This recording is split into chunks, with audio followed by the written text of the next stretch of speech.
with Arda Rocks a bit at the start of a Suits game. Yeah, a bit, but she offered you to teach you the dance, and it all became a nice became a nice friendship. Hopefully we might revisit that. Should we see Vargo Rocks again?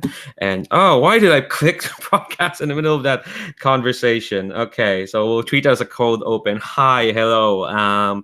Sorry, you just wandered into us planning a future session, which you might see if I learned how to jitsi, which apparently isn't that bad. But that's different talks. Anyway, hi, hello. If you're dropped into this, you're watching a game that was arranged through the Gauntlet. It's a community on the internet gets together and plays cool tabletop role-playing games online. Check them out at gauntlet-rpg.com. There'll be a link down below. They do lots of cool stuff. The main thing that this concerns this video is that they have a Hangouts calendar, which this and multitudes of games are arranged. You check it out now. There's stuff popping up for September and some last minute August stuff. Just check out. There's a lot of great games that's on that calendar. Go away, Pinterest. Why did I agree to let you notify me about nonsense?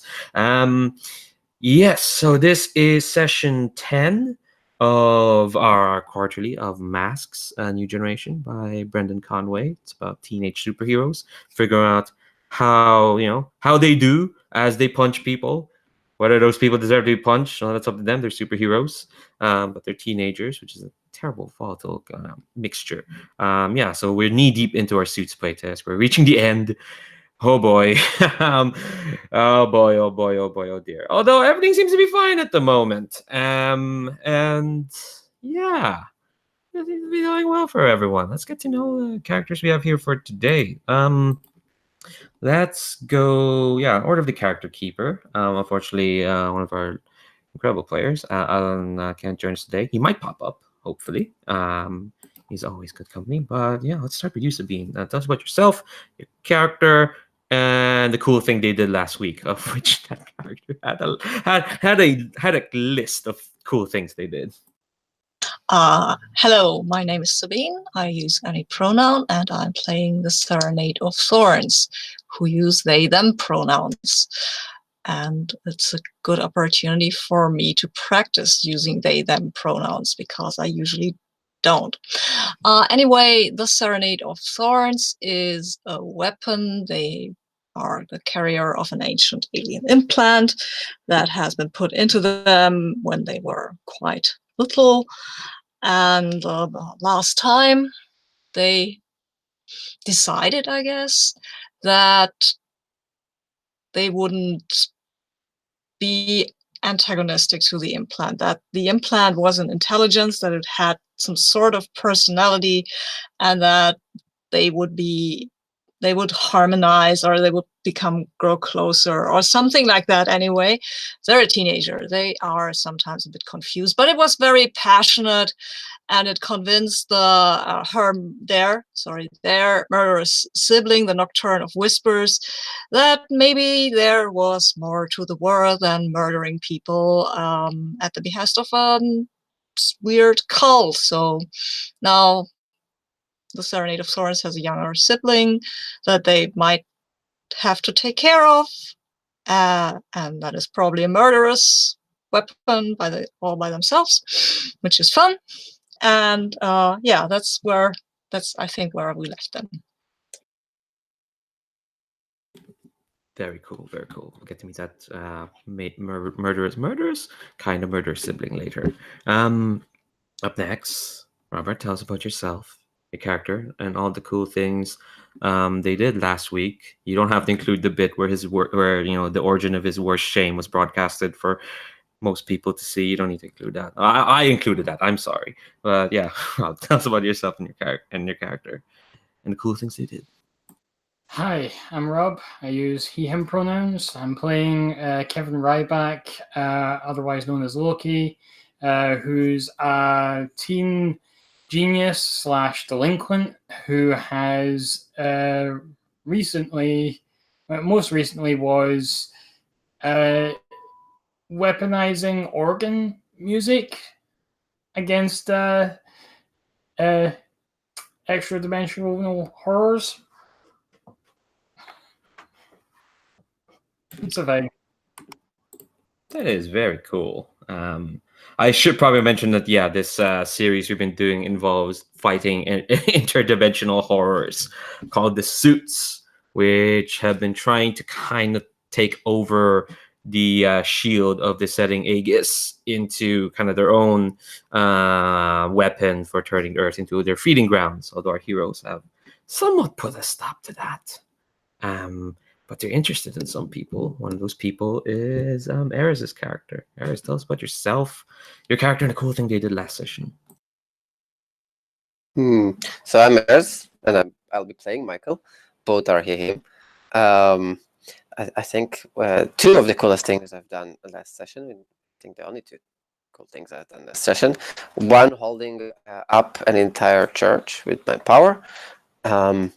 And the other is shutting down a suit and giving it as a gift to names to Loki. Nice. Also, hold on. I need to check. Is this role for a party the one we used last week? I think this is. Yes, the wise alien. The wise alien who was more level in their roles. Who was, more even, so to speak. I think we'll stick with our wise alien for now. Of course, Robert, you can still use your masks dies. All right, so those are the cool things and our cool characters. Yes, Eris, Michael did fail that role. That's how you got all the millions and millions of eyes on you, which there might be a repercussion happening this session for that, because all they did kind of was watch you. But we'll get to that. All right, so before we get to the game itself, let's talk about safety. Be sure to I'm always sure to try and get those out here so that folks know what we have. First off, we have our lines and veils. Lines are things that won't be crossed, just won't show up in the fiction at all. Veils are things that that can happen in fiction, but we're not going to concentrate on it, we'll fast forward or either push it to off screen. And those are veils. We have the X card because that's for use for if you ever roll into a scene where folks feel uncomfortable for any reason. Any reason's fine. You can say you want to use the X card, or you want to X card an element from the scene, either here on the camera or on the chat or on the Roll for Your Party room. I'll try to make sure to keep an eye on all that. I might ask some questions on what's being X carded, but no one gets the question if it's played. It's played. We'll roll back and try something else. And finally, we have an open door policy. Basically, if folks need to step away from the table for whatever reason, whether you're tired or if there's an emergency you can't get away from, or you just need to step away from the table for whatever reason, for 5 minutes or so, 10 minutes, you want to call a break at any time, we'll pause the game and we'll accommodate folks, because what I want is folks to feel comfortable. All right, so I asked y'all a question. I think this session is going to be this is kind of the cool down session, because last session was a very super heroic fight. It nearly stopped. It nearly didn't become a fight, but then it became a fight for reasons.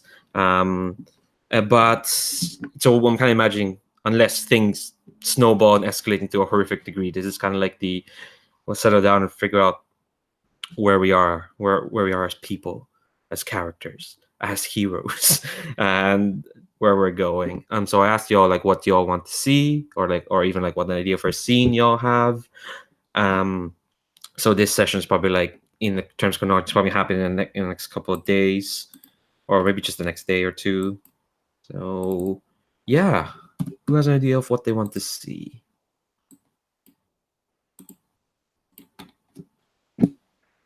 Well, if it's a few days, then you probably might be able to see some of Michael's normal life, which is nothing, basically. You just see him sitting in his room, floating in his room, being on his computer in his room. He usually doesn't leave his room.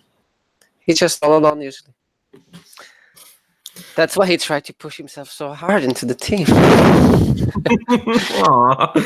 Oh, dear. Okay, all right.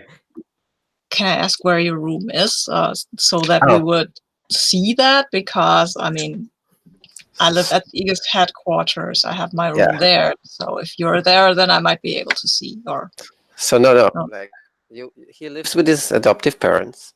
What, like everyone else, think he's a little too powerful for himself, and they don't think he should get out too much because that's danger. He usually goes out for tests, and that's why he was in the test last time, because that's the only thing he usually gets out for school for, and succeeds wonderfully on.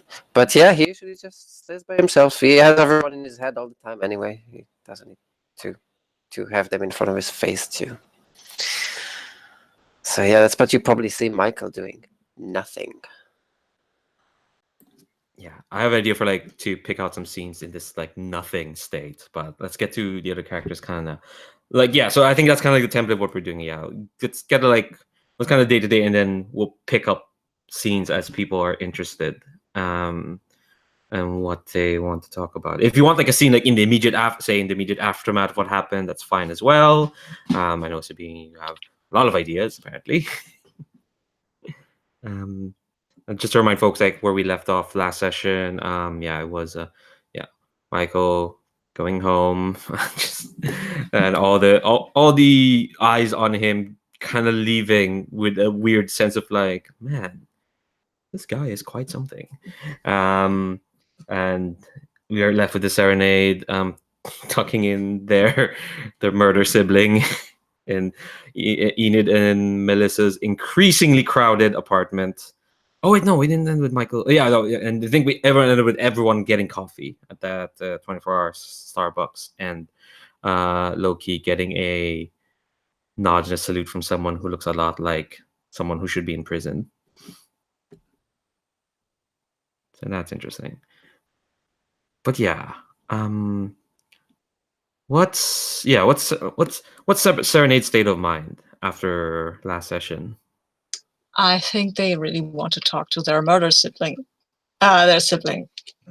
They wouldn't call the Nocturne their murder sibling, but they will of course wait. And they are worried about Enid because she got hurt, and about Melissa because she got hurt, and about probably, I don't know, they're worried about Michael or Loki, not that much, but maybe Loki a bit, because that projection, that was weird. But they don't know if they're qualified to talk to somebody about this, because I mean, come on, talking and but maybe they should. They'll think about it. Murder sibling, Nocturne of Whispers. That has to take priority anyway. Okay, all right. Okay, I got an idea how to frame this. We'll come back to you in a moment. So Robert, what's Loki's state of mind, and what do you want to see? Loki's state of mind, I think he's kind of shaken after the events at the church. Some things he thought he'd just about put behind him were brought back to the surface a little. So he's handling that the way he usually handles things, which is throwing himself into his work. Can't escape that. Oh, yeah. Still not getting rid of later after I finish my work. All right, so not going to feel responsible for the stabbing. Okay, cool. All right. Okay. Yeah, let's think about how would you do this. I think even though I said a couple of days, I think we'll probably start this like in a chronological order. So I'm going to hit Serenade first, and then Michael, and then Loki. Then after those, we'll see if y'all want to be together in some other scenes as well. That's cool. Okay. So do you want to? I think this talk has with your murder sibling. Oh, okay, your sibling. Probably happens the day after. I'm imagining when you. I think this. Does Serenade wake up first? I believe Serenade has not slept yet because nobody was there to tell them that they could. So. Yeah. So I think you're awake to see Agent Fumero try to sneak out to go buy breakfast. even though she probably shouldn't be awake at this time. Last time we saw her, she was incredibly tired and beaten up. I will ask her if there is something she needs and if I can get her it for her, because she should not be out there, I believe. Can you buy McDonald's breakfast? I believe I can. Okay, all right. Do you have currency for that? Yeah. I'll give you my card. It's just that Enid has a very particular spread that she likes. Just be sure you get. She pulls out like a list of like, be sure to get this, and tell them to hold the syrup on this, and tell them to like. I know it's McDonald's, and it's not exactly the Ritz, but yeah, just I'll take a picture of the list. okay.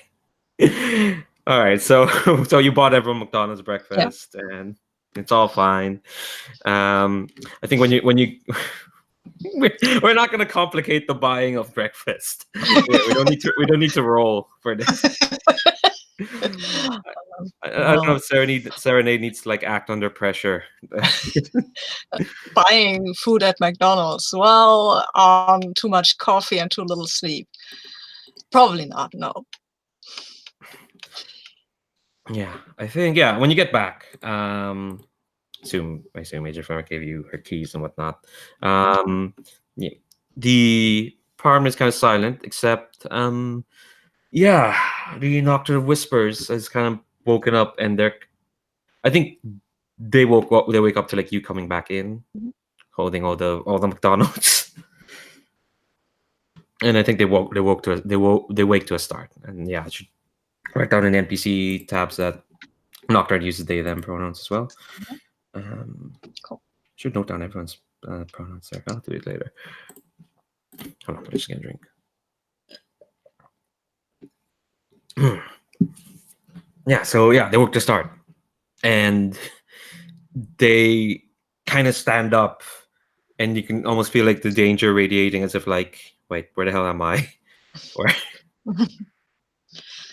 I will say very levelly, very calmly, as calmly as I can. Good morning. I have brought breakfast from McDonald's. I hope you like it. McDonald's? We are in America. You eat food from McDonald's or pizza. Is that the only place to eat food from? I do not believe so. No, it is not. But that is where I was to get breakfast.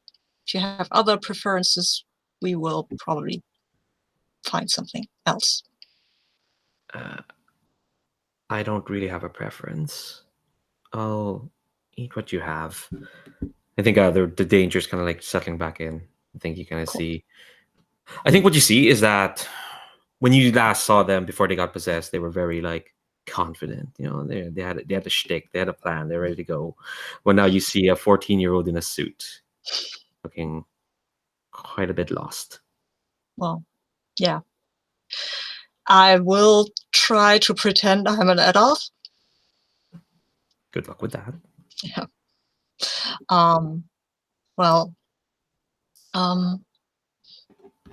I have brought these milkshakes. They have tiny chocolate thingies in it. They nod as if they know what that is. Well, I'll serve out breakfast. I'll break out breakfast. I mean, it's in these bags, right? So. Yeah, I think they are quite cautious, and then almost like they're looking to you for like, wait, where do you start? What's everyone? Well, I'm not a McDonald's. Serenade is not a McDonald's expert, but I think they have eaten there before or food from there. What the Serenade usually does is separate their food thingies from each other and eat them one at a time. The Nocturne's gonna follow your lead. Very cool. I will try to start a conversation then. You are not from the same camp that I am from, I believe. No, we were the ones. We were the ones that were meant to replace you all. When I say we, I mean really I was the only one. Well, we were, as you know, we used to be 7. Now it's 2, and one of and the Aria is 1. They flinch at the mention of the Arya's name. Have you met her? Have you met her? Yeah, yes. The whole scheme with the church and kidnapping the Aegis agent, that was her doing. Last we had heard of her, she had been imprisoned. She had been captured by you. And Yes. the choir was ready to write her off. But somehow she got in contact with us. She came back to us. She said- Go on. She said she got away from Aegis. She was quite proud of having broken out. And the choir was proud as well. Huh. And she said she had a plan to to clear out the weeds. That's what she said. And the weeds she meant was you. That's what she meant. And they thought, well, I thought it was a good opportunity to test myself, no, prove myself to the choir. Well, you have hopefully proven something to yourself then. No. I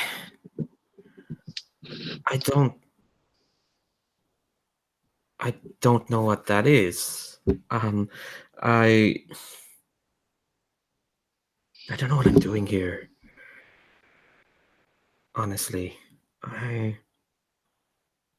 this is not what I thought how things would go. No. When I broke away from the choir, I was very lost myself, because that was all I had ever known. They used to tell stories about you to me. Did they? Yeah. They branded you thorns because they thought you were unruly, but thorns hurt.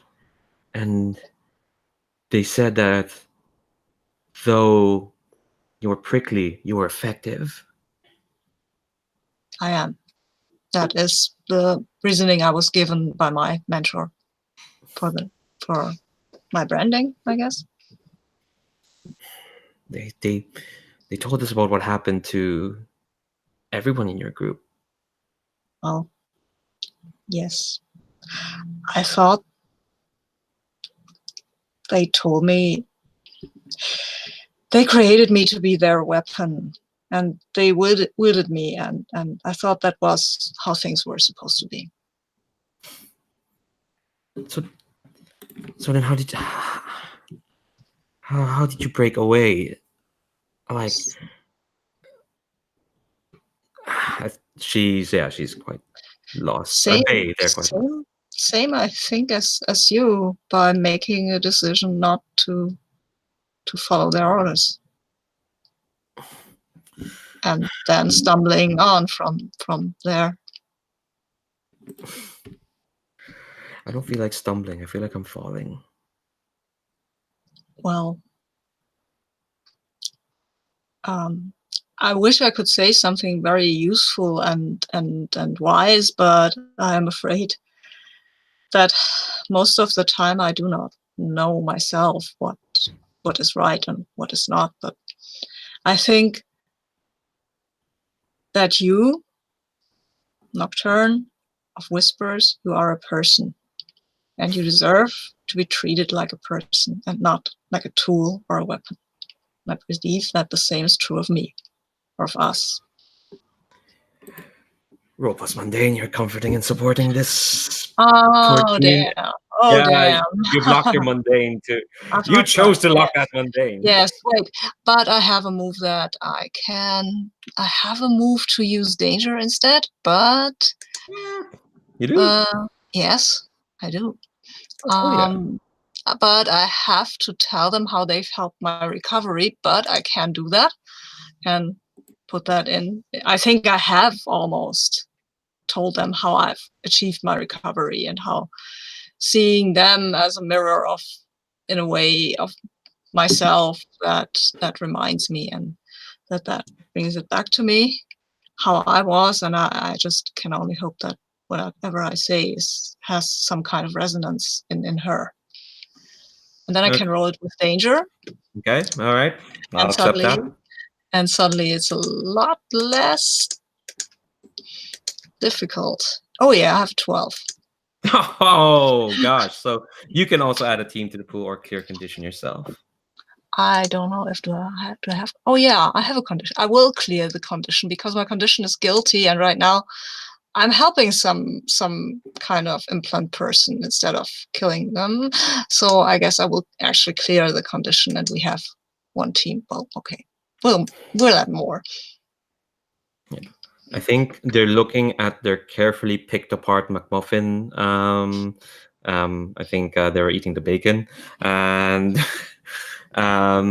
they say, I've never had doubts about the choir. I thought, well, they told us, and we believed it, that what they're doing is good, that they were going to bring about something good. I never had doubts until I met you. I wasn't lying when I said I was your biggest fan. That still continued after you left.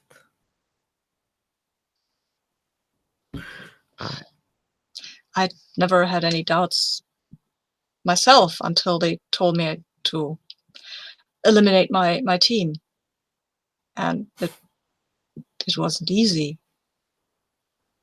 I am not a machine, and the others they died because they were deemed ineffective, and they weren't just put out of commission or anything.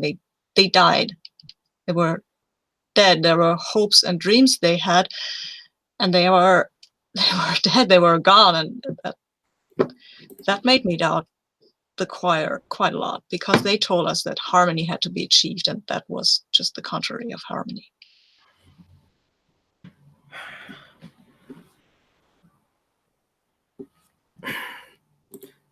I never thought I'd be glad to have had no one until now. I don't think I could have done that. I wish I hadn't. I had not been able to do it, but I was very firm in my belief. They're going to reach out to hold your hand. Do you let them? I think so, yes. Carefully. Yeah. Her hand is small and warm. I described Nocturne as doll-like. Mm-hmm. Bit fragile looking. Mm-hmm. Which, this is less obvious in the church when they were all bravado and, what in hindsight was very childish bravado. Well, my bravado is usually very childish as well, so. Makes sense. Oh, well. I think we can end the scene there. Yeah. Because we have the two on some sort of a page, I guess. Yeah. I think they've taken this step, but they're not sure where to go. They think you can lead them to someplace. Well, for now, they think that wherever they want to go, it's wherever you're going. If only I knew where I was going. Yeah, don't tell them that. Yeah, don't tell them that for sure. But I think sooner or later, I guess Agent Fomero will have to come into this conversation, because I don't have anything to give to them. No place, no home, no food or anything. Yeah, yeah. She wants to have that chat. Yeah, the two of you can't squat in this apartment forever, but that's a technical matter. We'll come to that later. Yeah, I think the Melissa comes in. She's more tired because she woke herself up at like 6 a.m. to try to get breakfast, and just got you to do it instead. And Enid looks, well, she always looks tired. All right. Yeah, Michael, let's cut to you. It's just another day. Whatever. It's just another day for Michael. Do you think, like a night or two ago, you were fighting an interdimensional creature and you were instrumental in stopping that creature? And now here you are on the queue to, I don't know, the water fountain. What kind of thoughts are you hearing around? Actually, I'll get everyone's input. What kind of thoughts, what kind of inane thoughts is Michael hearing in this school of his? I think you definitely hear a straight thought of someone talking about, oh yeah, do you remember when those bird aliens invaded? Don't you think they look kind of hot? That thought fades away, and yeah, poor Michael. Kind of thoughts he picks up. Yeah, ask the other two. What kind of thoughts are they hearing? What is Michael hearing?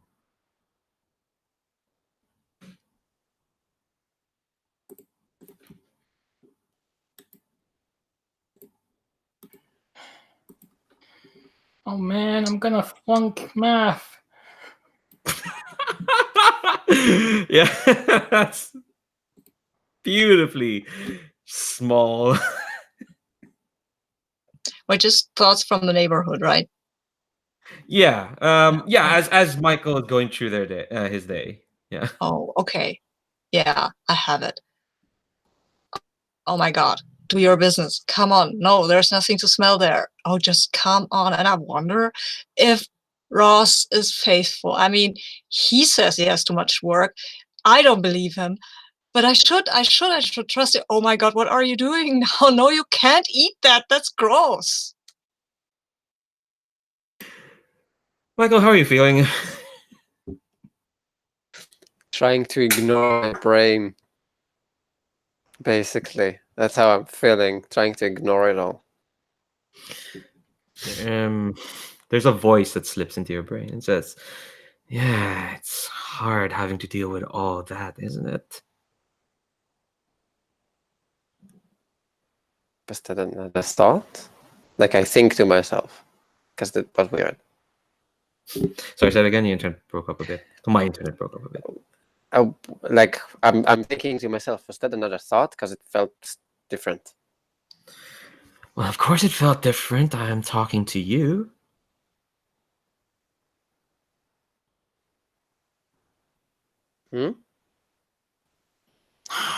Don't tell me you're as slow as every adult-pated Homo sapien around you. Otherwise, I have to go talk to other people. Who is that? I'm someone interested on Earth, let's just say. You, Michael, were lighting up like a charm just a night or two ago. You were advertising yourself like a beautiful feast throughout all of space and time. Did you know that?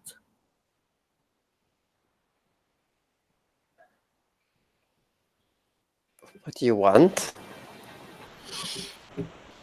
Well, I want to meet this impressive, powerful specimen of a human being. Let me tell you, there are very few human beings who could be said that, at least in the galactic scale. Well, you can't have this one. Where are you? And I'm trying to open my mind in order to find wherever that is. All right, cool. That sounds like unleashing your powers. I'm not going. Yeah, you decide what move, but I'm not burning yet. If that's Okay. I'm not burning yet. Where's the role for your party? It's in the you go to the very right of in the PCs tab. Actually, Right. No, I found it. I remembered what you're talking about. There you go. Tick, tick, tick. That's wonderful. 5. That's plus freak, right? Yes. 7 it is. Okay, yeah. So you can either mark a condition or the GM will tell you how the effect is unstable or temporary. Afraid, guilty, and hopeless just don't feel right. So temporary or something. Okay, yes. So you open your mind to try and figure out where this voice is, and you see, like, here's what you see. You see it in your mind's eye, or in which case it directs out of your mind. You see another dimension. You see a ruined, sort of bleak, fiery dimension. It's orange, and it's different colors of orange, and there's smoke in the air. You see that from like just superimposed over your world, and you see like human beings kind of walking around, but you see like there's like this gigantic black pillar in the distance that looks like it's been cut in half and just landed on the ground. And you see that for a momentary blur, and then you're pushed back, and you hear this voice just laughing, just saying, "Wow, you really are as you sold yourself, Michael. You're terribly strong." Are you from hell or something? What the hell was that? Well, some people say hell is a metaphysical plane connected to material world. To me, it's just another dimension. And no, I'm not from hell, but you can say hell is another dimension. That's a supposition. Some folks have said, no, I'm just interested.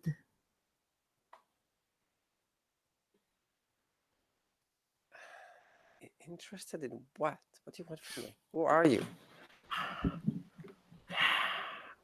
I'm interested, well, I'm someone who's bored very easily. I know how that feels. Exactly. It's tiresome, when you have so much capability, when you have so much power, and what do you try to do with it? You try to make life interesting, but life's dedicated to making sure everyone walks the same and talks the same, and just makes you not think, Yeah. Don't worry, Michael, I find you terribly interesting. You're in a position that in other places would be quite banal. That position is basically, do you know those suits, Michael? Mm-hmm. Yeah. Lovely parasitic beings from another dimension. Well, your world's not the first they've conquered or feasted on. I guess that's the better term. So some folks have made it almost like a game to see, like, oh, is this planet gonna fall to the suits? Is this dimension gonna fall to the suits? It's not.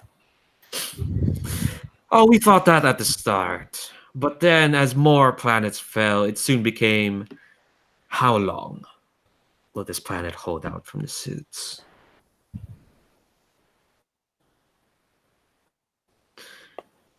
You've got a lot of bravado in you, Michael. I can see that. Do you really think you'll be the first to push them back? I don't really care if I'm the first. I'm just scared that it's done. Well, if you don't mind, since I find you very interesting, I find this situation mildly interesting. Mm-hmm. I'd like to tip the odds to your favor. Oh. Curious. So you've got power, quite a bit of it. But you know what's always good in my experience? More power, because it lets you do more interesting things. there's many sources of power down there on Earth, but the one I'm most aware of, I'm most intimately aware of, and the one close to you is Yeah. this. I can only guess. Well, why don't you guess then? You're what do they call it? A superhero. Where do you think this piece of power is? It's the damn stupid knife. Oh, the knife. The knife's cute, I'll tell you. The knife's cute, but I can. Oh. The knife's a bit of fun, but ultimately that knife is. It's just like you, but just a bit more tuned. It's a beacon. No, what you want is something that can let you reshape the world. Have you ever heard of the Apocalypse Sonata? No. Well, it's a doozy. There's this bits of music that can give you the key to reality. Put it all together and let you do whatever you want, but even just a piece of it, they give you so much. Okay. I can play with that. Where'd you get that? Unfortunately, right now, this particular piece is it's trapped within this particular girl. Huh. And I'm not going to give you advice on how you extract it out of her, but I can point you to her direction. And you can have a piece of power older than the universe itself. Sure. Give me the direction. That would be helpful. You get, I think, in front of you, as kind of like the hell dimension fades down, you get like an image of this girl, kind of like you get images of this girl walking around you, maybe with books, sometimes with like drumsticks. This girl with like pink hair, and I think she's on the NPC tabs for sure. Yeah, and the voice continues saying, "I only got to meet her quite briefly, but she was she was normal, terribly normal. Someone who didn't even want this power." She said her name was Ash. Well, you're someone with phenomenal power. I'm sure I don't need to give you advice on how you go about your business. Nope. Thank you for the advice. I hope to talk to you again, Michael. How do I call you? Well, you're one step ahead of me. You got there. You nearly got there. And I think the hell dimension kind of fades in again. You can tell it's by their command instead of yours. And you kind of see like kind of like in the distance walking around. There's this. I'll call them a lean creature. How did I describe them? Sorry, I wish Alan was here. He'd get who this person is because he met them in another series. But yeah, there's this lean creature in what looks like a weird Edwardian frock waistcoat. And they've got slick back black hair in a ponytail. And then they turn around and look at you, and they've got this like face that's like a porcelain mask, slit eyes and a mouth, and then the mouth smiles as if that porcelain mask is flesh. And he gives you like a salute, and the image fades away.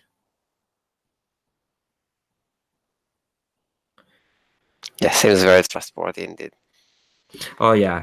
He's very, very trustworthy. He didn't like backstab like 5 people in the last time he showed up. All right. So we're nearing the. Let's take a break for like 6 minutes, and we'll cut to Loki. See how he's doing with life and everything. BRB.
And we're all back. I'll just do like, let me just do a quick check-in. How are folks doing?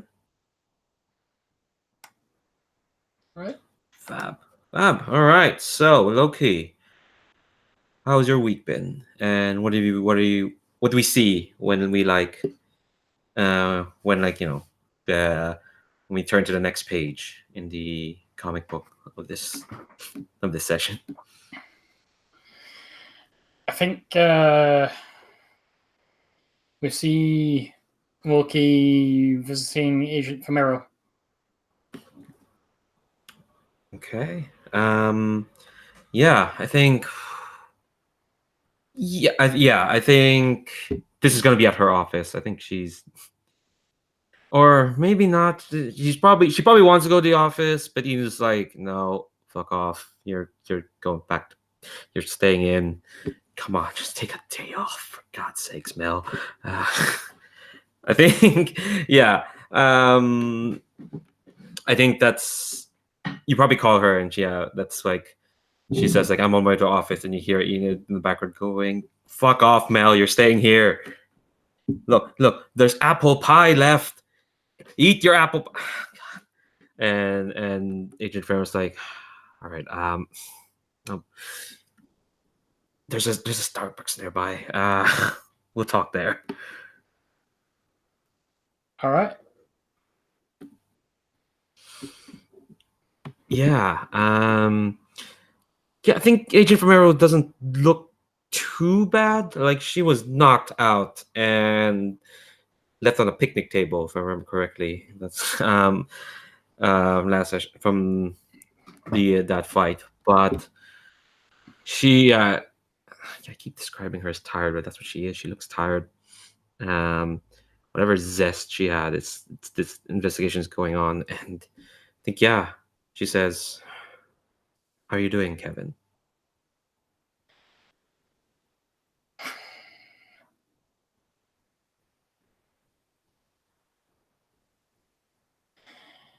I could say I'm all right, but I'd be lying. Yeah, I think I'm sick of lying as well.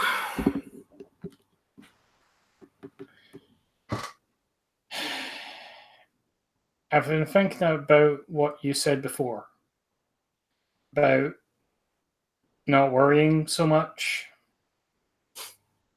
taking some time to be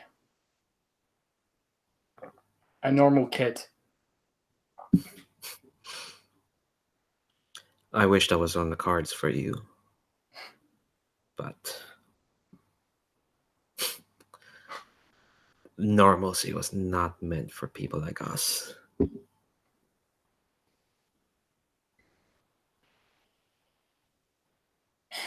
Well, at the very least, I can't stop worrying until we fix this mess that we've got right now. I'm afraid that the worrying will never stop. Even if we fix this mess, there's always going to be more. And more and more. And we'll keep fixing them. We'll keep sweeping them away. I guess it's our job to worry for so that others don't have to. Well, that's my job. I don't know if you ever signed up for something like that.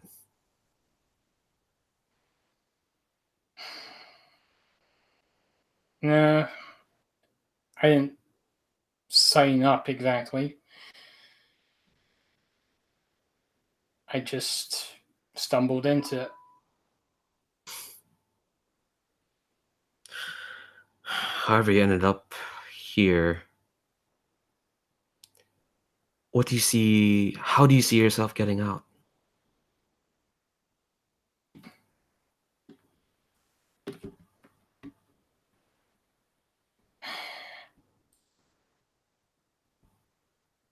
That's the part I'm having trouble with.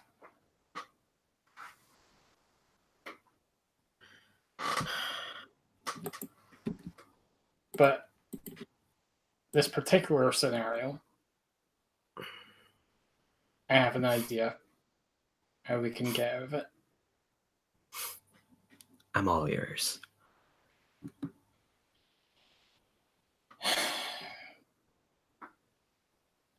The suits are not a group of things. They're one organism. So the best way to deal with them is to make a surgical attack against the organism itself. How do you propose we do this surgical attack?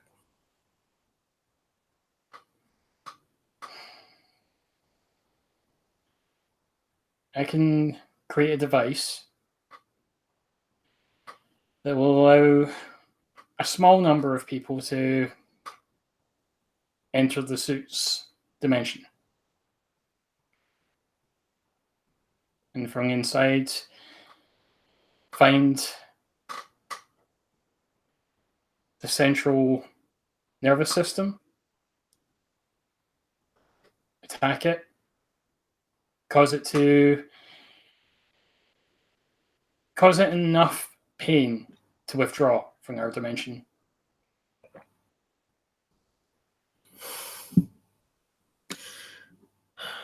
Well, as plans go, it's... Now I won't mince words. It's certainly more than what we've got going on at Aegis. I think she kind of rubs her temples. Having to admit that to you.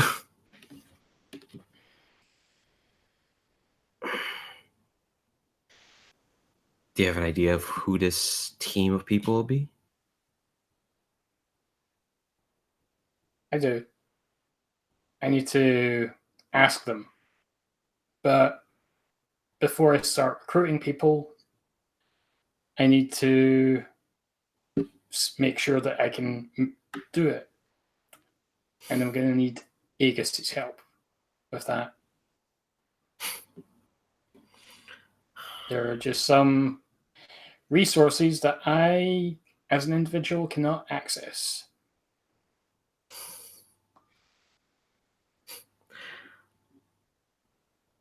I think if you talk to any other agent, they would have flat out said no to you.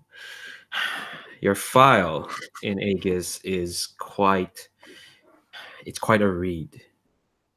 Many people question the idea of working with someone like you, someone who unleashed quite a something on the world. But, well, I think you shut a lot of people up after the invasion, but still. Aegis is trained to always look for the worst.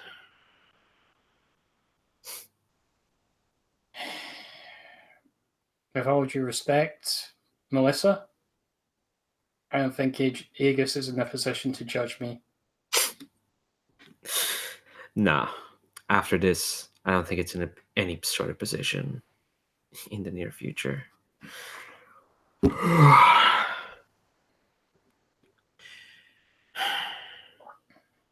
You'll get the help. If I have to throw a few chairs at people, I have to use whatever capital I have, you'll get the help. I'll tell you now, after all this, I think I'm done as well.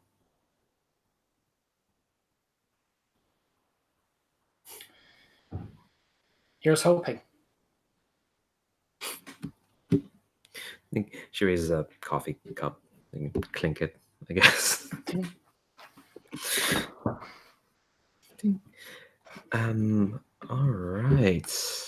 I think let's keep going. Let's keep going in that order. And tell me if you want to interact with the other characters soon. Let's jump back to Serenade. What do you want to do next? I think I would like to meet up with Ash because we had this thing we were going to do, and I would ask the Nocturne if they want to tag along. Because I mean, their implant manifests as sound thingies, right? Yeah. Yeah, it sounds like they're plucking instruments that shouldn't be there. And I think I really want to talk to Kevin. I have no idea how to do this, so I'm gonna invite him. Just like totally casual, like, hi Kevin, we are doing a music thing with Ash Hyde. I don't know if you want to drop by, but if you do, here's the coordinates, and it could be dangerous. And then the second text is, it probably would not be dangerous to you, but if it is, I will do my utmost to protect you. And the next text is, I'm sorry, this sounded awful. It will be just some music. Hopefully. Hopefully. Yeah, I think Ash's thing is going to be at. I think they've rebuilt this place a bit, because the first time we saw Ash in this universe, it was at a warehouse gig. She was playing as the drummer of a Clash tribute band called London Calling, because Alan is a jerk. I asked him, "Oh, what sort of band are the folks going?" "Oh, it's got to be one of the greats, the Clash." And I'm like, "The Clash are broken up. All right, so a tribute band then. It's all good."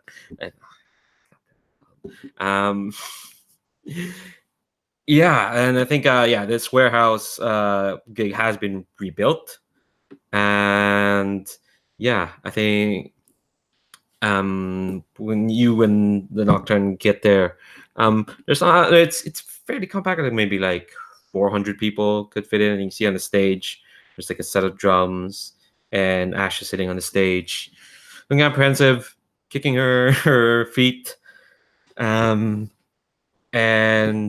she looks at you and kind of smiles and then says, "Sorry, I wanted to call out your name, but I wasn't sure what to call out." Well, I answer to the Serenade of Thorns. You can use thorns, I guess. Oh, okay.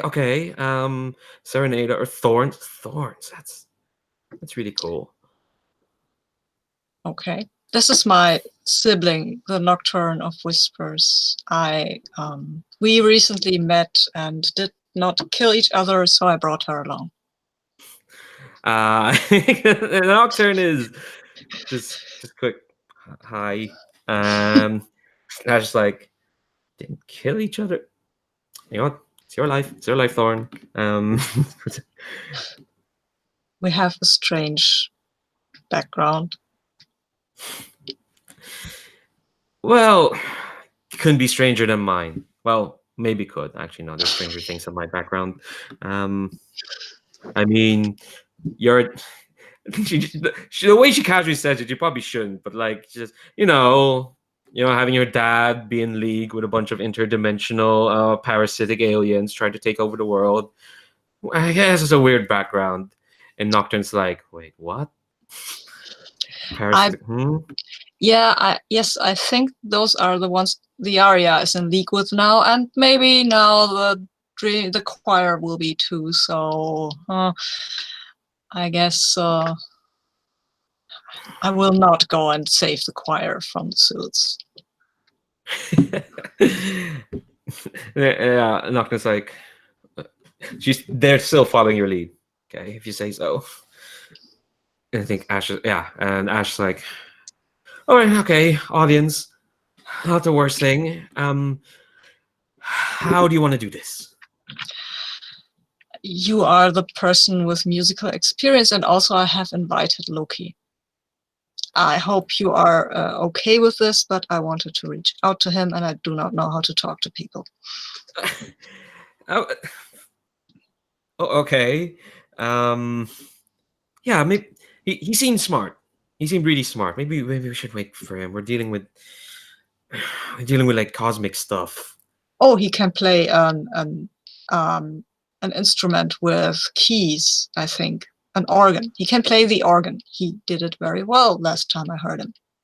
But you don't have an organ, so that's maybe I think let's see, what the fuck was the name of her bandmates? I don't remember. They were one of them had a beard. I remember that. One of them had a baseball cap. One of them really loved cricket. Those were their only personality traits.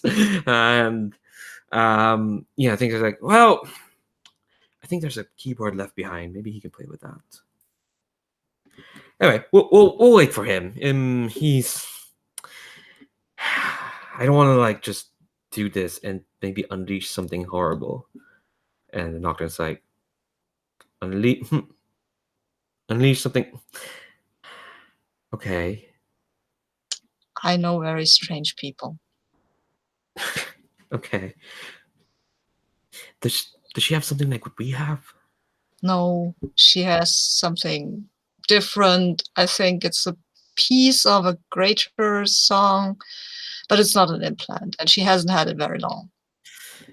Yeah, and Ash is like, yeah, it's a part of a. This is gonna sound really dumb. It's part of a key to like that. If you put it all together, this song, you can do whatever you want. You can change reality. I think, yeah. And Nocturne's like, whoa, really? Can you? And Ash is like, don't know if I should do it now. I think the problem here is control. Yeah, that's the thing. There's something in me that I should be able to control, and like, yeah, I don't have this implant thing you all have. I don't even know where it came from, honestly. I don't. Of all the people in the in this big stupid Earth, in this big stupid galaxy, it had to be me. And yeah, I know I've got like my dad who works with interdimensional, and I think she has a realization. Oh, my dad did this. I mean, it makes sense, right? My dad, in league with interdimensional aliens, oh, he would have access to something like this. Otherwise, why the fuck would I have it? I believe you should calm down a little. I do not mean to be patronizing or anything, but I know that stuff starts to happen when you get excited. Yeah. Okay, I know. Go and hit your drum, please. Please go and hit your drum. Is this your version of comforting and supporting? Probably, and that's not with danger, because I cannot justify that right now, because this has nothing to do with me. So yeah, I'm trying. Yeah. I'm trying. Yeah.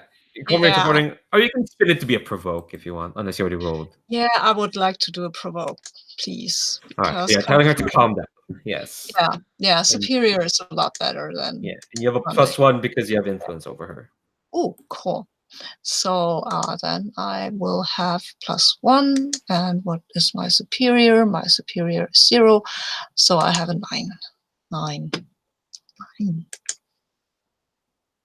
Oh, so I thought you did. How'd you roll? I have a 9. All. Okay. All right, cool. On a 7 to 9. Oh man. There is one here that just says they can overreact. Okay, here's what's gonna happen. Yeah, I see you're smiling there, Michael. You could probably figure out how I'm trying to bring you into this.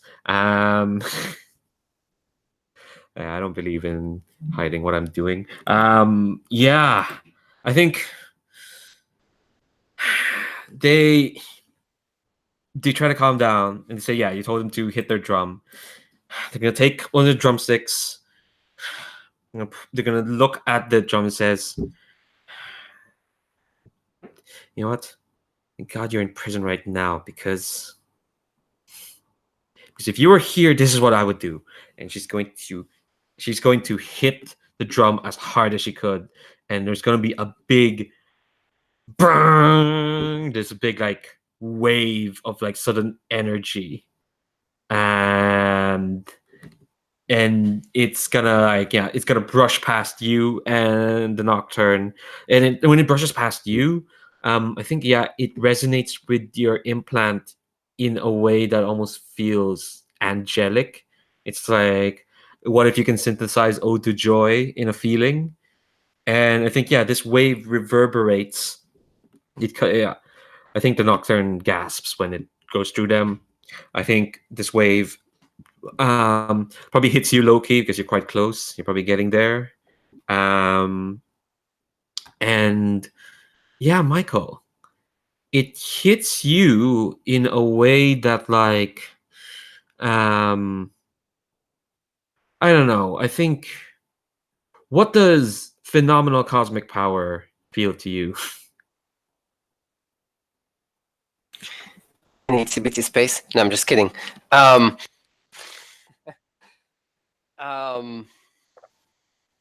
not sure. I don't think I've felt one. It would feel strange, that's for sure. Yeah. Feel new.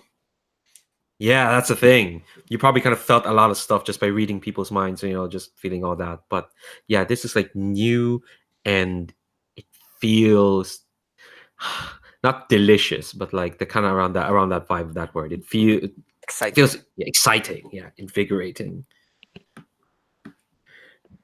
And I think the drum is surprisingly still intact. The drumstick surprisingly still intact. And I think for a moment you see Serenade, you see kind of Ash almost like their clothes and their hair kind of almost like lift as if she's removing gravity around her. But I think after that, they're airing, so you gain a critical opportunity. I think after that moment, they don't look like they're about to like explode in a wave of cosmic power. Thankfully. I think this is... Oh, God. I will tell her that felt quite good, even at this distance. You know what? No, that felt good. The Nocturne is kind of like, felt good. That felt amazing. What? Can you do that again? And she's like, I don't know. Go ask my dad if he has another betrayal for me. Maybe. But you can play on this thing, can't you? I think I'll wait for your friend. Cool. He will be here presently, I hope. Bang! I said don't start without me. It seemed we didn't not start. This was just the opening call.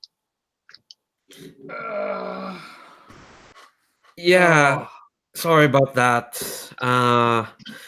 I could try it again. Probably won't be as strong because I'm not as angry.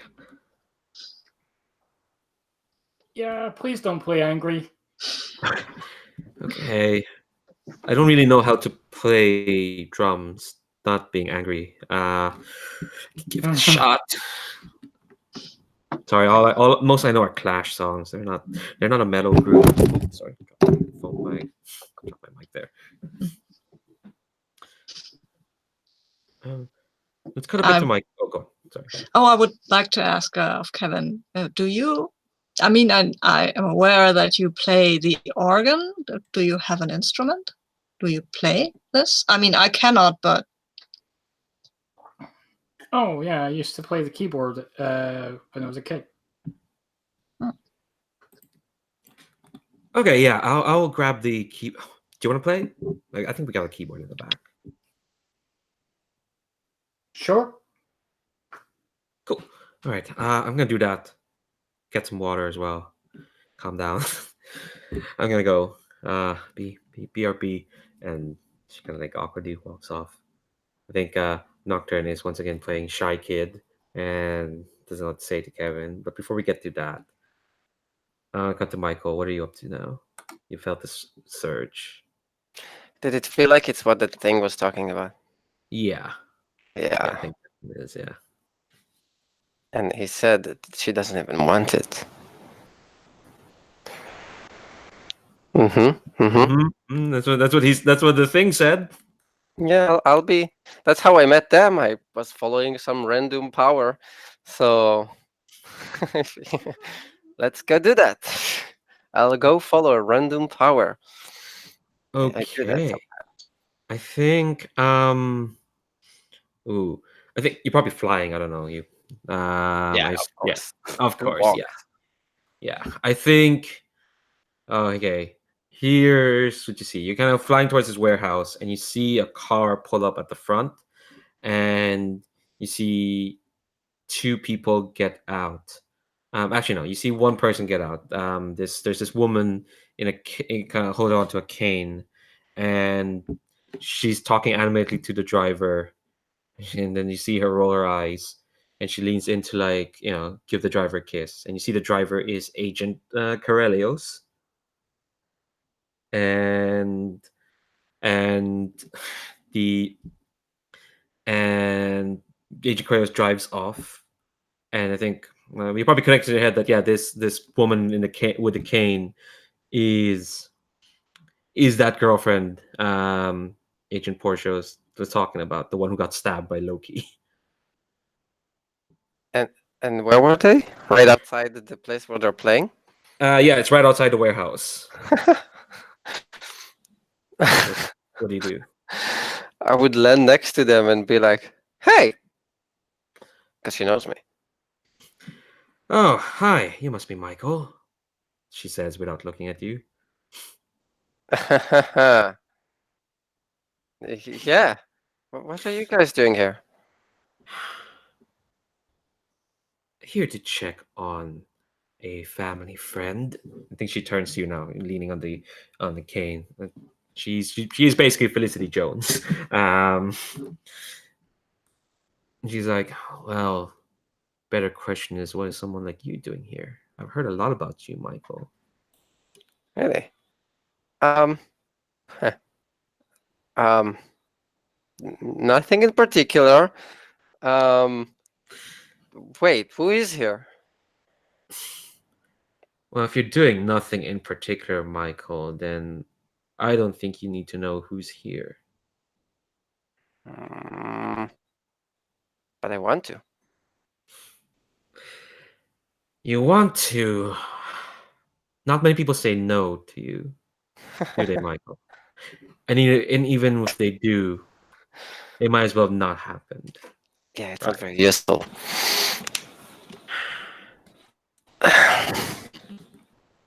That attitude's gonna get you some bruises and some broken bones in your future, Michael. No, it won't.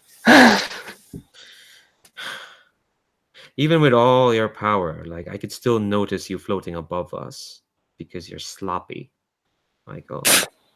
If I was in your shoes, I would use your telepathy to cloak myself from everyone's, from everyone's perception. Otherwise, they just see you coming. That's Corellius, I assume, right? Sorry, say that again? That's Agent Portia right now talking, I assume. Oh, no, Agent Portia left. Oh, she left. So that's This is just Fumero? Agent Sunday. No, this is Oh. Agent Victoria Sunday. This is Portia's girlfriend. Okay. So it's her. Oh. I don't think you two should be here. No, Agent Portia's already left. So it is just Agent Sunday, just one person. She left. So she left to go inside. Oh no, she left on the car. She's away. Okay. She was dropping off Agent Sunday here. I don't think you're supposed to be here. I'm here to pick up the daughter of a dear friend who has made some terrible mistakes. She's my responsibility. You are meant to be at school, learning how the world works. Haha. I know how the world works. Usually, people who say that know very little about anything. If you have to advertise how great you are, then how great are you really?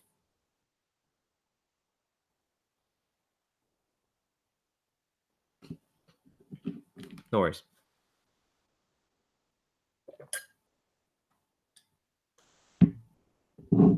All right. Well, we'll cut back into the warehouse for the moment. Eris is busy. Yeah. So you know, the two of you have no idea this is happening. So act accordingly. Ash has gone off to get the keyboard, and so the Nocturne. Oh, go on. Yeah, I would turn to Loki and say very awkwardly, and have you been? Are you okay?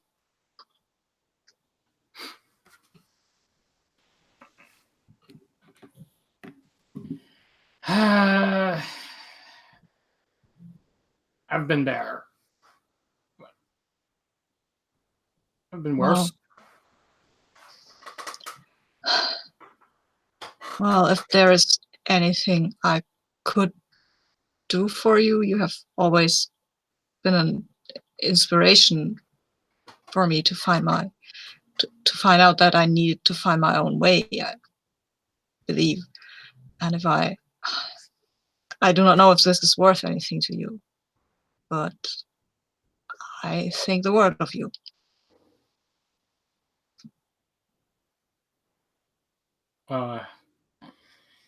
Thanks for that, Serenade. Well, and I'm trying to comfort and support here because I don't know. I have the feeling that he might. I don't know if you want it, but I'm trying. I don't know if you hear me. Well, you can make that roll, and then Loki can decide. Yeah. Okay. Cool. Yeah, I've got an 8. Cool. Do you open up, Loki? Yeah, I think. Cool. I'll add one. No, I can't. This was not high enough. Nah. Soz. Okay. So I think we'll keep that scene like that brief because we were. Yeah. So yeah. What did Agent Sunday say? Yeah. If you have to tell the world how important you are, how important are you really? You say you're for someone here. I think we are for the same person.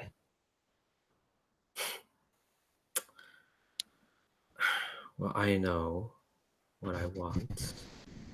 Here, you have no reason to be here, Michael.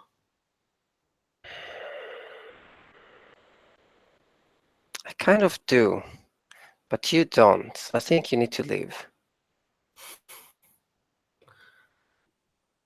Michael, I've dealt with enough arrogant telepaths to know your shtick. You're just the latest in a long line. You are not the first. You won't be the last. The only thing that's saving you right now is that you're just some silly kid. She's trying to shift your labels. She's telling you how the world works. God damn it. Yeah, she's bumping your freak down and your mundane up. You think you're so special, not to her. You're not going to accept that, are you? No, I'm not going to accept it. Although I'm probably going to fare really miserably on that one because I have -2. Well, oh yeah. Good luck to that. 8. 8. There we go. Okay. Yeah, that was not bad because it's right on time. All right. And So choose one. Clear condition or mark potential by immediately acting to prove them wrong. Shift one label up, one label down your choice, or cancel their influence and take +1 forward against them. I should get rid of some conditions, but I'm gonna mark potential to prove her wrong. Okay, what do you do immediately to prove her wrong? I tell her to leave in a more forceful way. Hold on, I did not expect this. Let me just. Let me very quickly. It might be provoked though. Oh right, yeah. Oh yeah, yeah. This. The thing is, she's not susceptible to your words. Unless they're telepathic. Yeah. You don't know that. Yeah. I don't know that. Yeah. Yeah. Oh, so you're talking? Is that a provoke? You said. I mean, I'm trying to get her to go away. Yeah, the thing is, she's not susceptible to your words. I think when you say leave, she's kind of made her mind like, And what?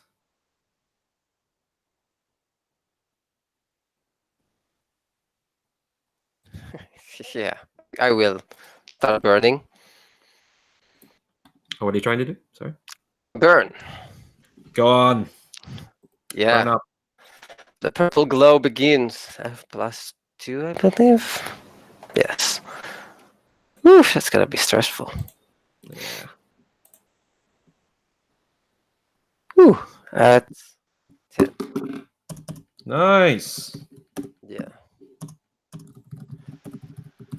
I need to quickly build some stats for Agent Sunday. She's the girlfriend of the girl that got stabbed. Just to No, be she's clear. the one who got stabbed. She is the one who got stabbed. Okay. Yes. Okay, so what do? You've got your burns. Like I'll probably glow purple lines everywhere, obviously. You were on the wrong side before. Don't do it again.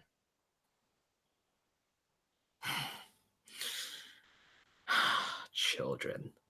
And she's gonna turn to ignore you and walk towards the entrance of the warehouse. What do you do? Hold her with telekinesis and push her back. Okay.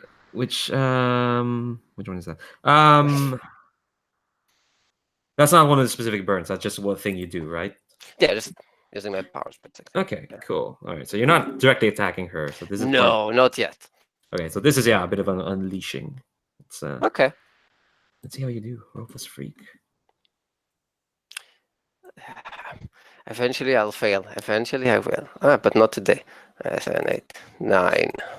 9. Okay, so affect Yeah, I immune need stable to temporary choose. or mark a condition.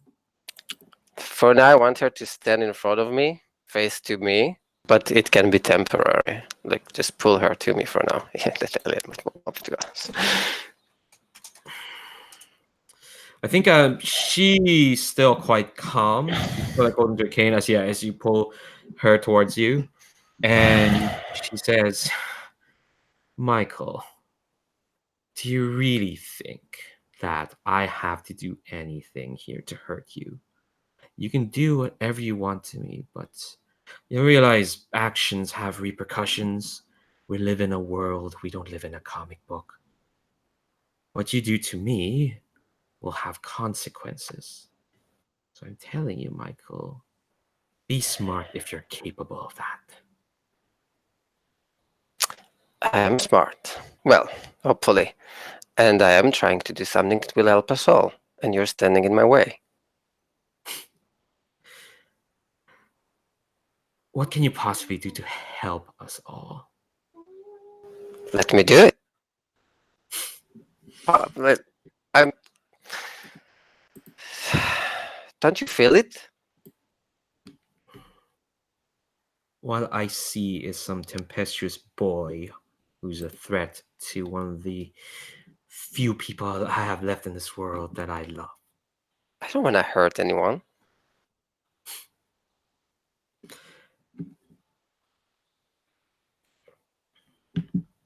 But you already have, Michael. You don't want to, but we don't get what we want. Especially not someone like you who has powers like this. That's why you need to be smart. Yeah, I heard enough of you. Leave. I tell her to leave this time. I command her to leave.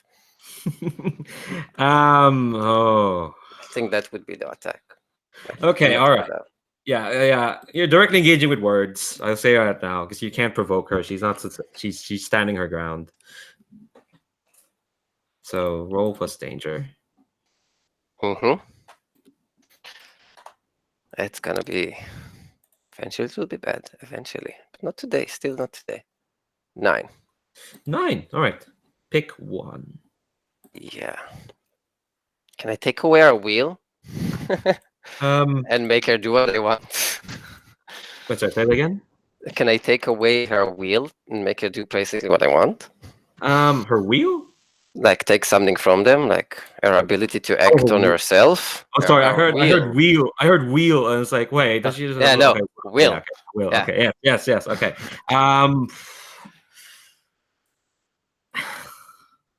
as in get into her mind, so to speak. Yeah. I wanted to leave. Get the hell away from here. All right. No, you don't have any more holds from that love letter. Sorry, I was asking. No. Okay. I want you to roll plus conditions. Ooh. Because when you touch her mind, something's gonna touch back. Oh. Okay. Let's do the 6 plus 2. And I thought that today was gonna be like nice and slow, but no, Yeah, things are yeah, of course. I always succeed. Yes. I always succeed, even when I don't need to. Yeah, you laughing, obviously. You don't want that. This is a. I know I don't want to. Yeah, you don't want to. Yeah, this is not what you want. Okay, so when you grapple with the mental powers of a suit, roll plus conditions. On a hit, the suits overload your mind and sap out bits of your memory and feelings. They take influence over you. This just happens. On a 10 plus, choose one. And let's go to the image board tab. That's where this move is.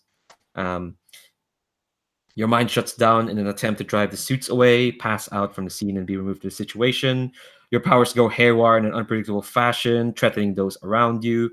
Your mind is ravaged and will take some healing. The GM chooses to lock one of your labels until the end of a session. That should be in the 7 to 9. That should be in the 10. Yeah, plus. That's fairly nice. You know, I'm gonna emergency this is my move. I can do what I want. I'm gonna move that to 7 to 9. That seems quite tame for a 10 plus. Yeah, I should have done that. Yeah, or 2 options from the 7 to 9 list.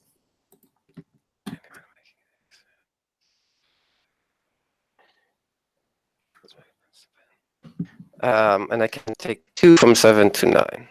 Yes. Let's get some more conditions. Okay, all right.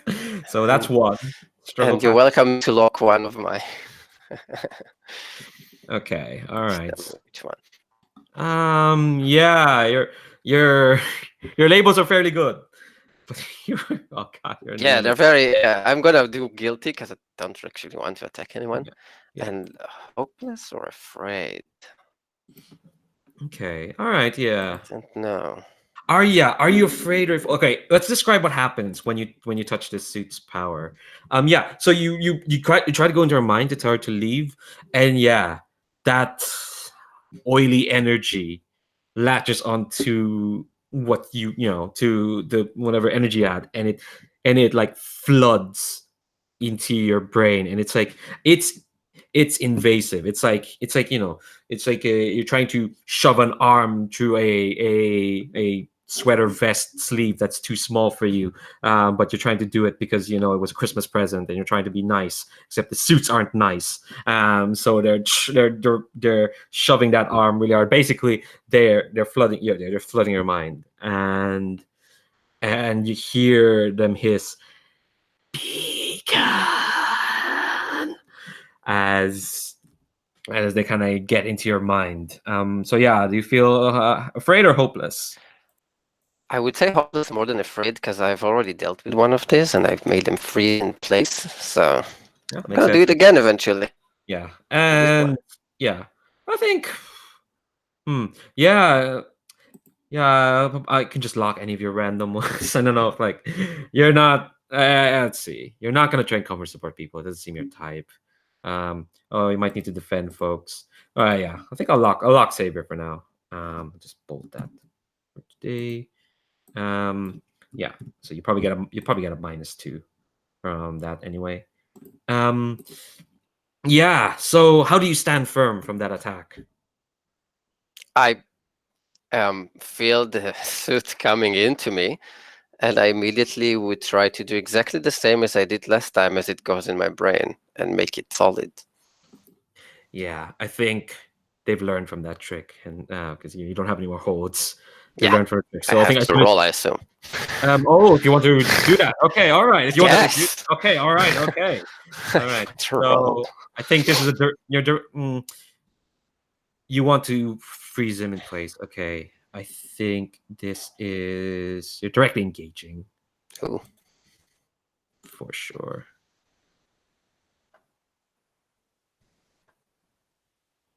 I love that. Yeah, inside a warehouse, just gonna probably a heartfelt scene of like Serenade introducing La, the la. Nocturne to Loki, and then out here there's a battle of wills of just two people standing outside a warehouse. So I need to roll Danger. danger. Let me check because I know I made a mistake in writing up these conditions, these little notes.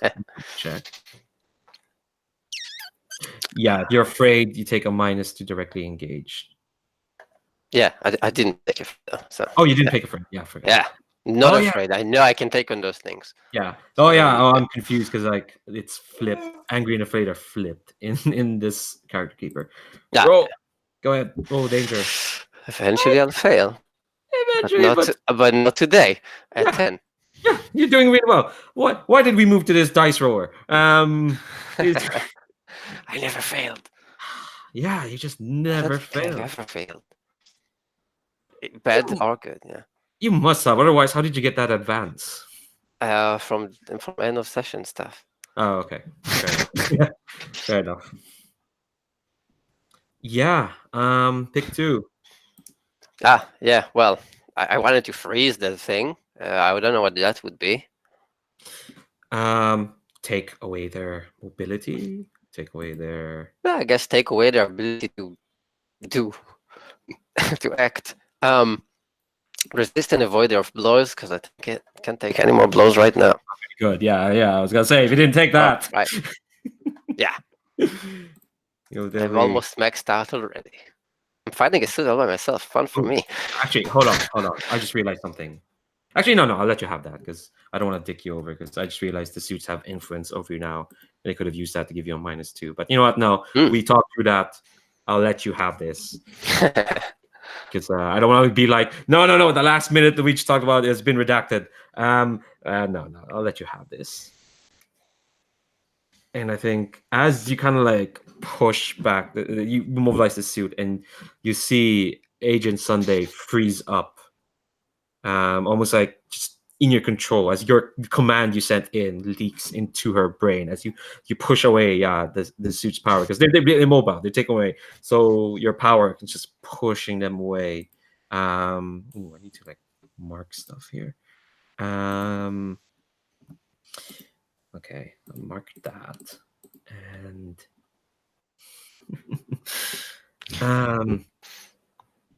Doesn't Loki have that thing that he knows where suits are when they're around? Yeah, I mean, even that lately. Isn't that shaking right now in his pocket? Maybe. I'll ask I don't know him if he brought it. Yeah. Yeah. Oh, okay. Here's what's gonna happen. Because I just realized I should have been marking these conditions. Why did I stat this up for no reason? This is a fight. Okay, yeah, here we go. Don't worry, you're halfway there. Only just halfway there. You hear that voice again say, "Oh, very good show. Let's see how you keep doing." And what's going to happen is,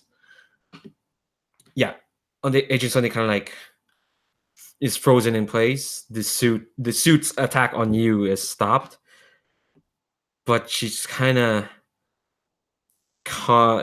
like not convulsing, but there's a pulse, and kind of like that telekinetic hold you have her breaks for a moment, and she kind of lands on her feet again, and she kind of looks at you, and her mouth is full of thorns now, and I think she says what you heard from the suits. She says, "Pecan." And instead of a telepathic blow, she's going to just hit you in the head with the cane. I'm gonna make a moat around her. I'm gonna make a little around her to close her inside. Some sort of box. Telekinetic box, just like around her. Sort of box. Okay. Sounds like a moat, and I have to spend 1 burn to create a barrier that will hold back threats as long as you keep your attention on it. Oh, nice. All right. Okay. If you keep your attention on it. Okay. All Yeah, right. and I want to send a telepathic message to that person I'm following, Ash. Okay. To Ash. Yeah, Okay. All because right. I What's don't the know the message? others are there. I basically say, person with that power can. If you know anything about suits, please help. Right outside. Okay. All right. I think what we're gonna do is we're gonna take another break. Take 7 minutes. Come back at the AVR, and we'll come back to inside the warehouse to see what's been happening while you're in this struggle for life and death. Which I say you're doing really well, but you're like two well, if you take more than two conditions or more than one condition, you're down. But yeah, we'll see. You'll be fine. You're doing fine. This dice Now roller's they're in doing the fine. box. Yeah, They're in the yeah, box. Good luck at getting out of that. yeah. They're not getting out of the box, are they? No, they're not. They're not. All right, BRB. Let's take a break.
Okay, all right. Let's go back to the warehouse. Take a bit of break from whatever's happening outside. Christ. Okay. So yeah, let's make music. That won't ruin things. All right. So what does this setup look like? I'm gonna ask Loki this because apparently he played the keys back when he was young.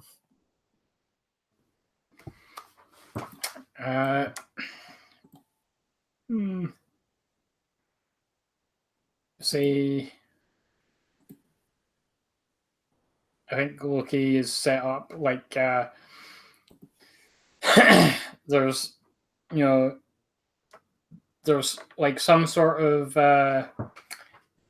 amplifier, but it's like more like a tech, high tech sort of display, like a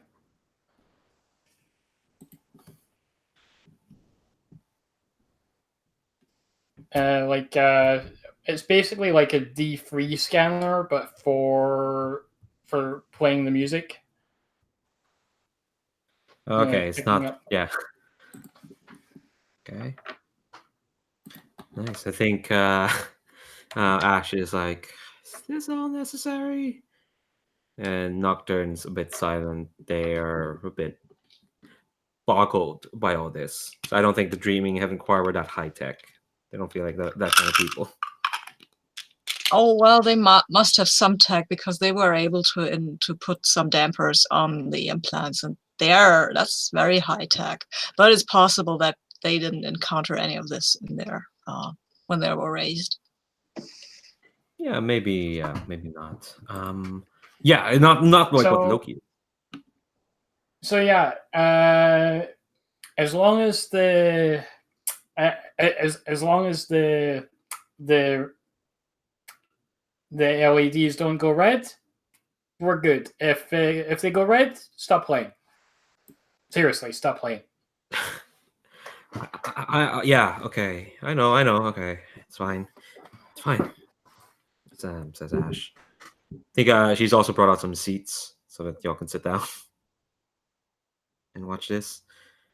I think Nocturne's kind of like, is this what we have to do? I'm asking because sitting down. Okay, do we have to?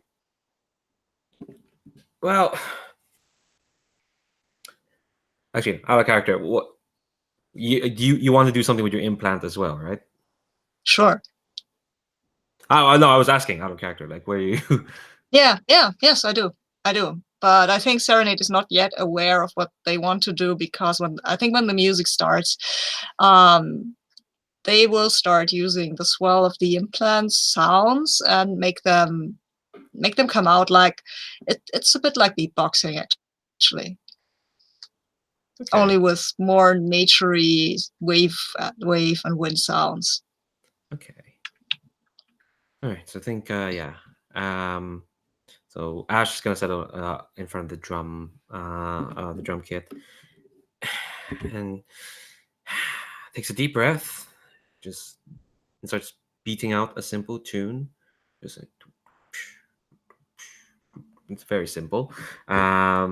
Don't ask me why. I'm not a drummer. I don't know any more beats. I think in the middle of that, she inserts a bunch of chords. It's a 4-beat sort of chord. And I think something swells a bit. And she goes back to the simple beat. And then she adds it again for a bit more impact. And the swell gets it's a bit more noticeable. I think people just felt like, a glimpse, but now it's like, ooh, it's big. And then she's getting really into it. And she starts, just do, and that sort of thing. And I think you can't escape it. Like shut up. The atmosphere in the don't start. We're not gonna bring that. I'm so distracted by this chat. Fucking Thanks, Rob. So the atmosphere just starts to like just feel magnetic. It feels like like atoms sort of crackling as it's responding to her as she plays this beat. And I think your your D3 amplifier is still doing fine for the moment. You know, it's still like, yeah, it's still fine, But Serenade, and I think Nocturne kind of leans to you and says, "You feel that?" And I'm just nodding because I really want to get into that. I mean, I believe that I might be more in tune with my implant than they are because I've worked at it, and I think I just want to push some sort of harmonizing or maybe even calming energy into it because I'm a serenade, and that's actually calm song. Even though I'm usually not, but hey, who knows? The implant might be. Yeah, maybe. So let's unleash your powers then. Oh, cool. Yeah. Let's see what happens. I do that with Freak, right? Yes. Cool. Oh, I've got a 7. 7. Okay. All right. Thankfully. Good thing I'm freakish. Thankfully. All right. So, yeah, marking condition or the effects unstable and temporary. I will mark a condition. How are you feeling? I feel I'm a bit insecure because I have a hard time keeping it up between. I feel like the human part is a bit crushed between these two power things, and that's what makes me a bit insecure about. Am I really ready for this whole implant thing? Oh my god! What? No, not oh my god, but oh well, what am I doing? But on the other hand, it's cool. Yeah, you're keeping up. I think you have that initial like stumble, as kind of like you send out your waves of wind and sound and try to serenade with the sonata. I need to look up what a sonata actually is, and I think you I think behind you as well, the Nocturne adds their own music, which is it's dappled strings, what feels like soft music playing over a moonlit bay. It's a nocturne. It's a calm feeling of night as well. And yeah, Loki, from the looks of it, from what you can see the scanner looking fine, what looks like 3 primordial sounds jamming together. It's looking quite well. And then like okay, here's what happens. Loki. There. What was that message you sent again, Michael? To that person with powers there, if you know these suits things, please come help. Yeah. So you don't to Serenade and to Loki. What it looks like is Ash eyes go like what, and her beat slips. Actually no. Her beat doesn't slip. In fact, she's almost like playing the rhythm in a almost hypnotized way, as if like no, the sonata needs to be played. Loki, that amplifier, the thing of yours, yeah, it's going red. It's going tough. It's like suddenly she suddenly like the sonata like Ash's concentration slipped and the sonata kind of like slipped in as she started to beat this, and like I think the Nocturne says, I'm getting out of step with her. What's happening? As abort. She's not aborting, Loki. You're gonna have to do something.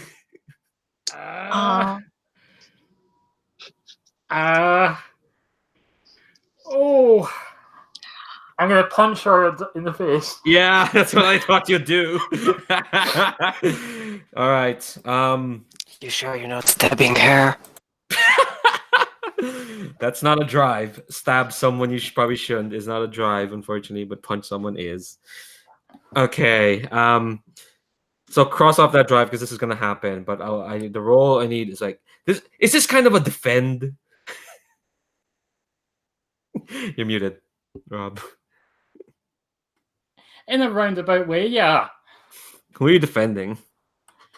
Her? All of us. All of you? Okay, cool. All right. Okay. You have a +1 because you have influence over her. Roll defend. And roll plus savior.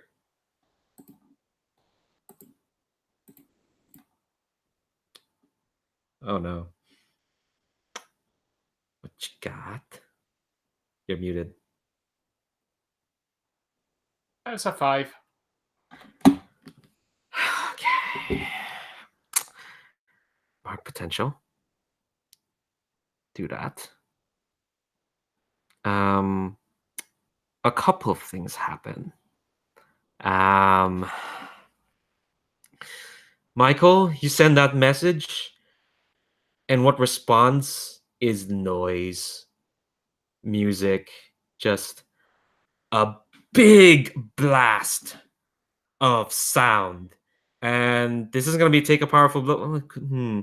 Should it might be take no. It's not your failed roll. I'm not going to make you do it. I think that's you just get that I'm going to be nice. It's not your failed roll. I shouldn't inflict it on you yet. No, it's fine. Look. That's the thing. I don't like being mean. I'll think about it. Well, I figure out what the consequence is for Loki and Serenade in the Nocturne. So you punch her, and she's still playing. No, you punch her, and she stops, and she looks at you, and her eyes are like solid gold. It's like glowing solid gold, and it's uncanny. It's almost like do you remember that first session back in January? You were face off that Eris robot that was all golden and it looked like it had a very realistic face, even though it was gold. It's kind of like that effect. And she says, "Why should I stop playing?"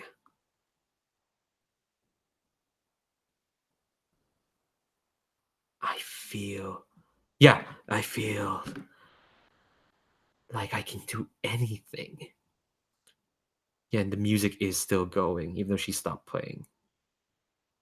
The music's still there, and Serenade, you're almost kind of getting a wash at this. The two of you, the two implants, are getting a wash as Ash kind of stands up and looks at you, Loki. Give me an answer. Why should I stop?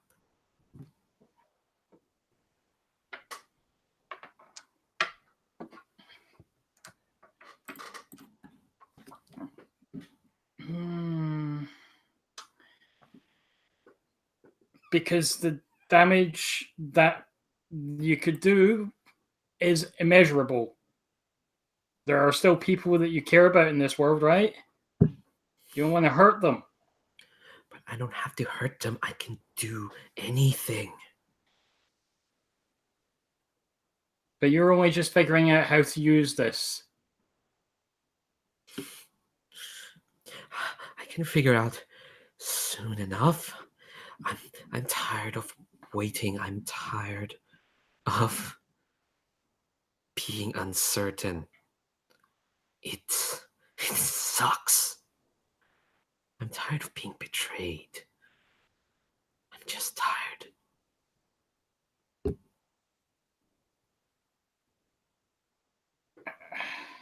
I know. It does suck, but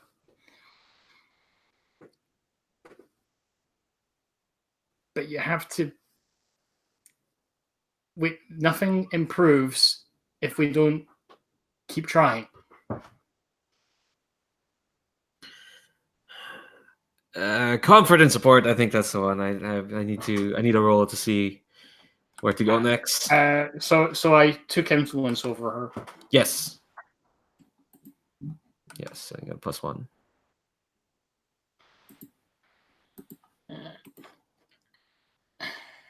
Comfort and support's mundane, yeah. Yes.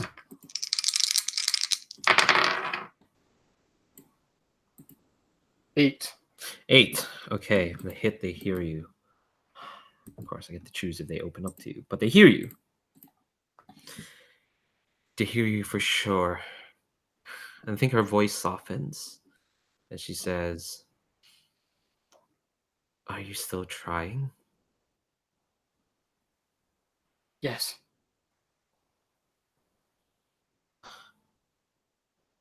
How are you still trying?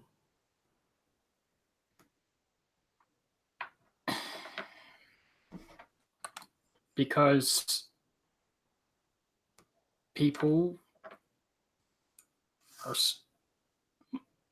I have my mother, I have my brother. If Agent Fumero, the Serenade. I basically list all of my former teammates who I don't have a list of at the moment. I can list them all for you. Yeah, sure. Yeah, okay, so we can get on the record. Let's see. We got Hero.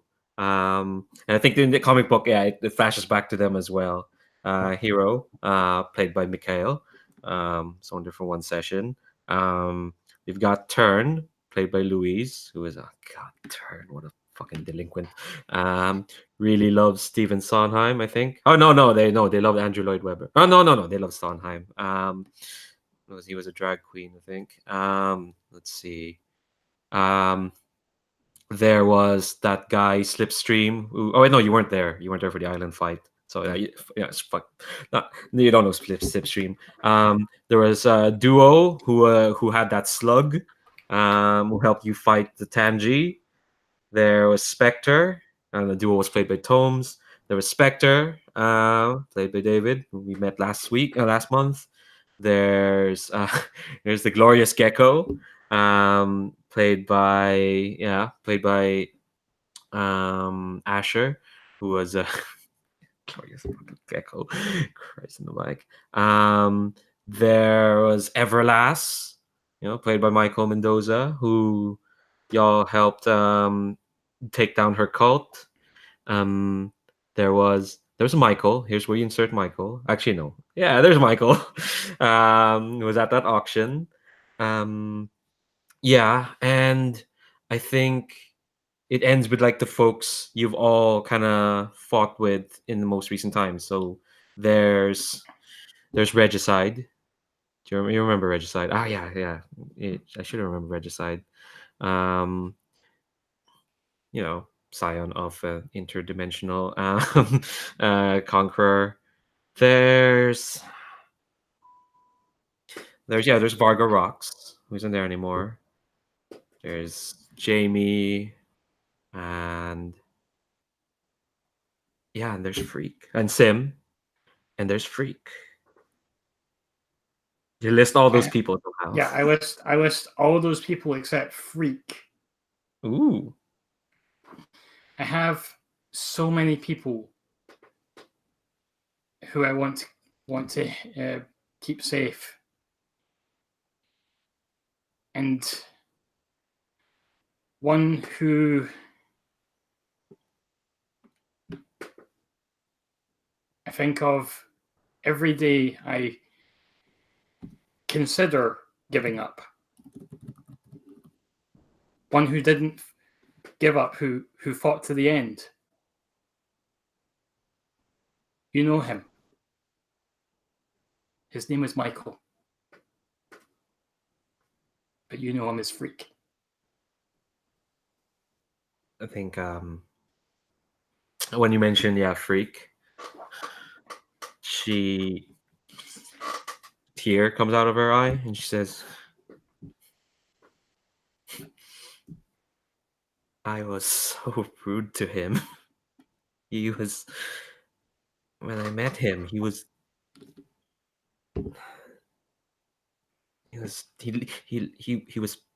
freak. He was freakish, but he saved everyone. He saved the entire, not just everyone, everyone. I watched him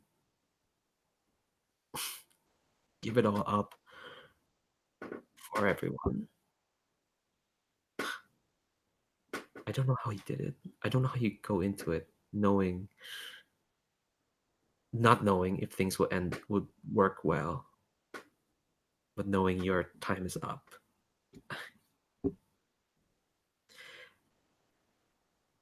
I think the uh the glow from her eyes fades, and Ash says, I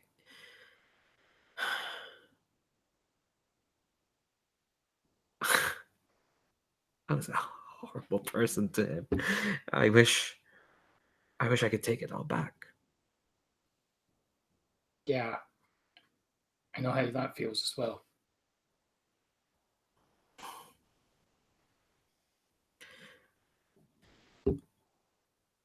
I think when we turn the page, I've decided, Michael, that yes, you are going to take that powerful blow. Mm-hmm. Never succeed. Once I ever succeeded in that one. Oh, it's plus conditions, right? Yes. Can I even fail it with 4 conditions? No, you get an 8. So Yeah, it's an 8. okay. So you got some choices there. Yeah, Lash that's out verb. a regular one, right? Yeah, just a regular one. Yeah, because you got hit by the Sonata's power. But I can't mark 2 conditions. I can take that one. I don't You have can it in take that team. when you're down. Yeah. I can give ground, and which is probably what I'll do, because there are no teammates around. I mean, you can lash out verbally, telepathically. Yeah, but I don't know where they. Like, I don't know that they're here. You don't know that they're here. You only know the person there. Yeah, and she hit you. Yeah. It's like she knows I'm coming for something. I'll just tell that thing in front of me is like, you're trying to talk to me like you're some adult and I'm some kid, but you're not an adult. You're just an oil spill waiting to be cleaned. And I kind of start like backing away.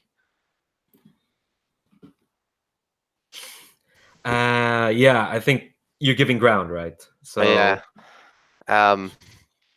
The moat is still there. If you want, I can spend another yes, burn to keep it up.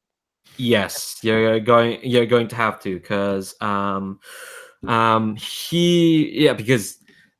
the moat, the telepathic box, which I think what happens is you can't see her because this weird white film starts like coating the inside, so you can't see what she's doing.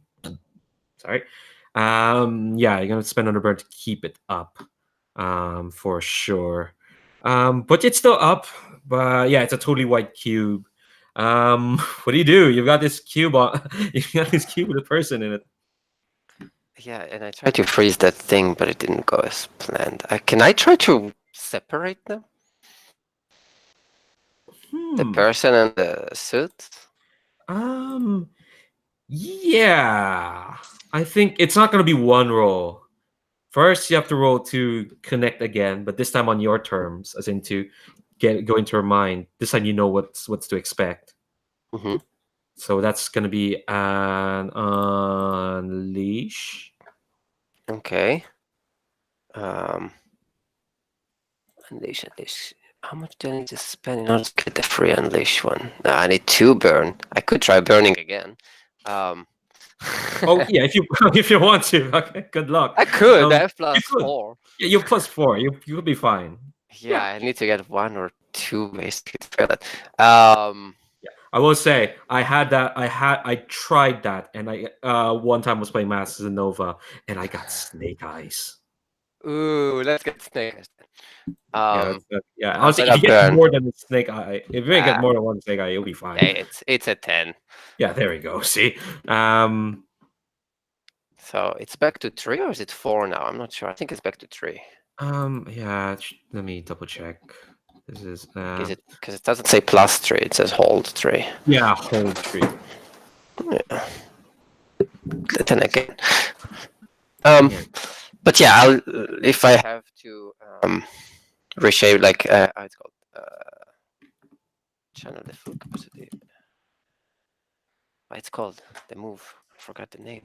Unleash your powers. If it's unleash your powers, I'll just take out 2 of them and succeed with a 10 plus. Sorry, say that again. You. I'll use overcharge, channel full capacity, spend 2 burn to take a 10 plus when unleash your powers. Ah, hell yeah. And what I want to do is like push the person outside the box and keep the thing inside at the end.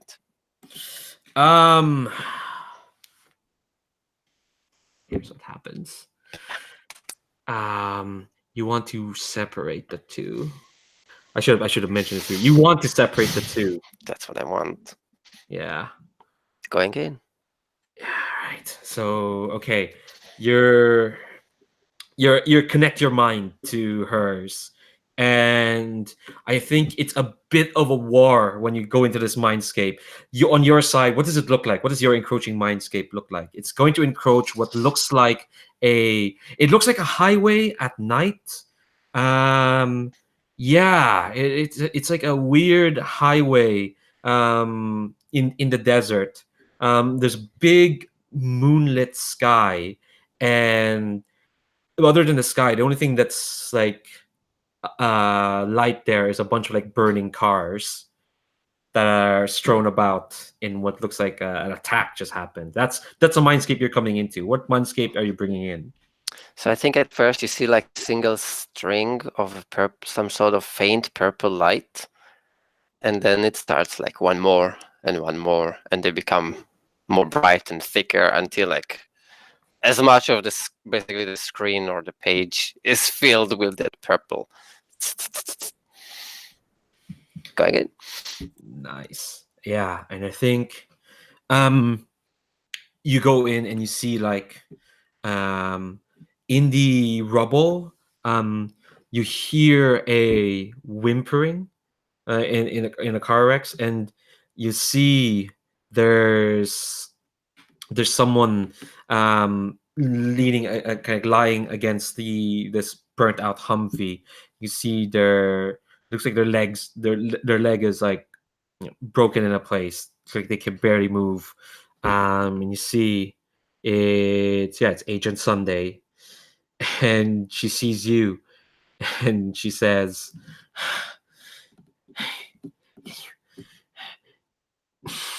"Stop remembering. Who are you?"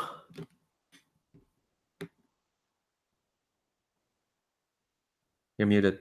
I kind of want to say, "Oh God," but no, I'm not gonna do that. I kind of give her my hand, which is what I think I'm supposed to do, and here to help.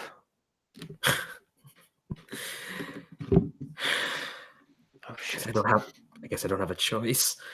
And she takes your hand, and she tries to get up, but it's painful. She grunts in pain as she kind of stands on her leg, and she says, "I don't know what the hell happened here, but how did you? You're not meant to be here. This is a clandestine Aegis operation. You're not meant to be here. What are you doing here?"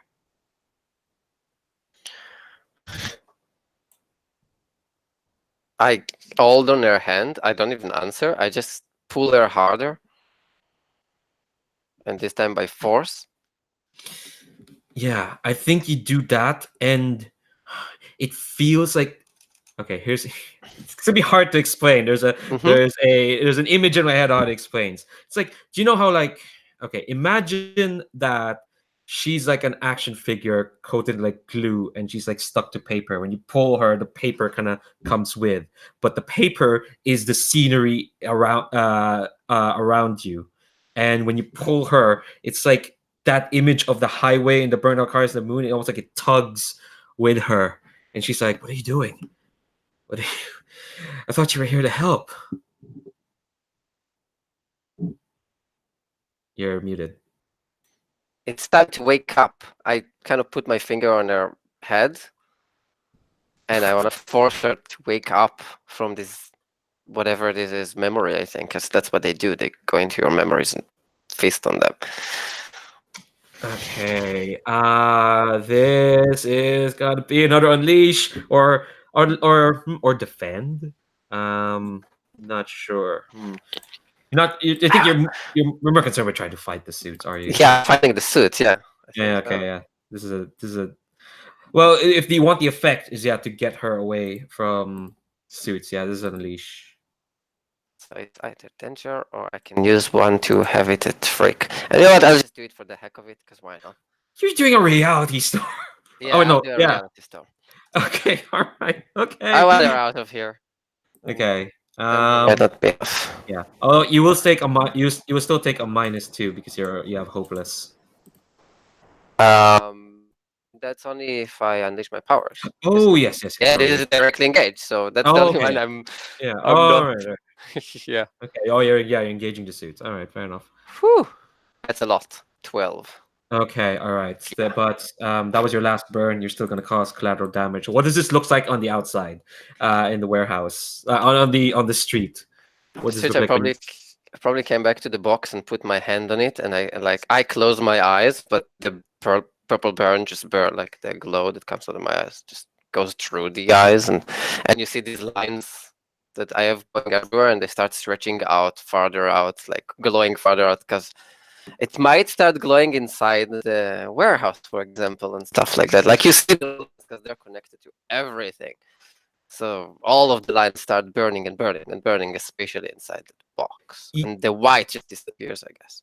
Yeah. So yeah, back to the warehouse. So Ash says whatever heartfelt thing I said like 10 minutes ago. I'm sorry. So much has happened since as well. Yeah, Serenade. You feel it's a familiar sight. That purple glow. You've seen that before. Is that Michael fellow? Oh yeah, that Michael fellow, says Nocturne. Didn't expect him for sure. Back at the church. Oh wait, is he here? I don't know. I do not know. I have not invited him. And I'm looking to Kevin to invite him. I didn't call him. Ash kind of like the Sonata bit has kind of faded, and Ash kind of like, yeah, there was I got a telepathic message. Someone saying, "Hey, you who knows the suits, come help me." I'm starting to get out to follow the light quickly. Yeah, I think I'm gonna pull out my D3 device. It's going haywire. Oh crap! I run outside. Yeah, I think So you run outside. You see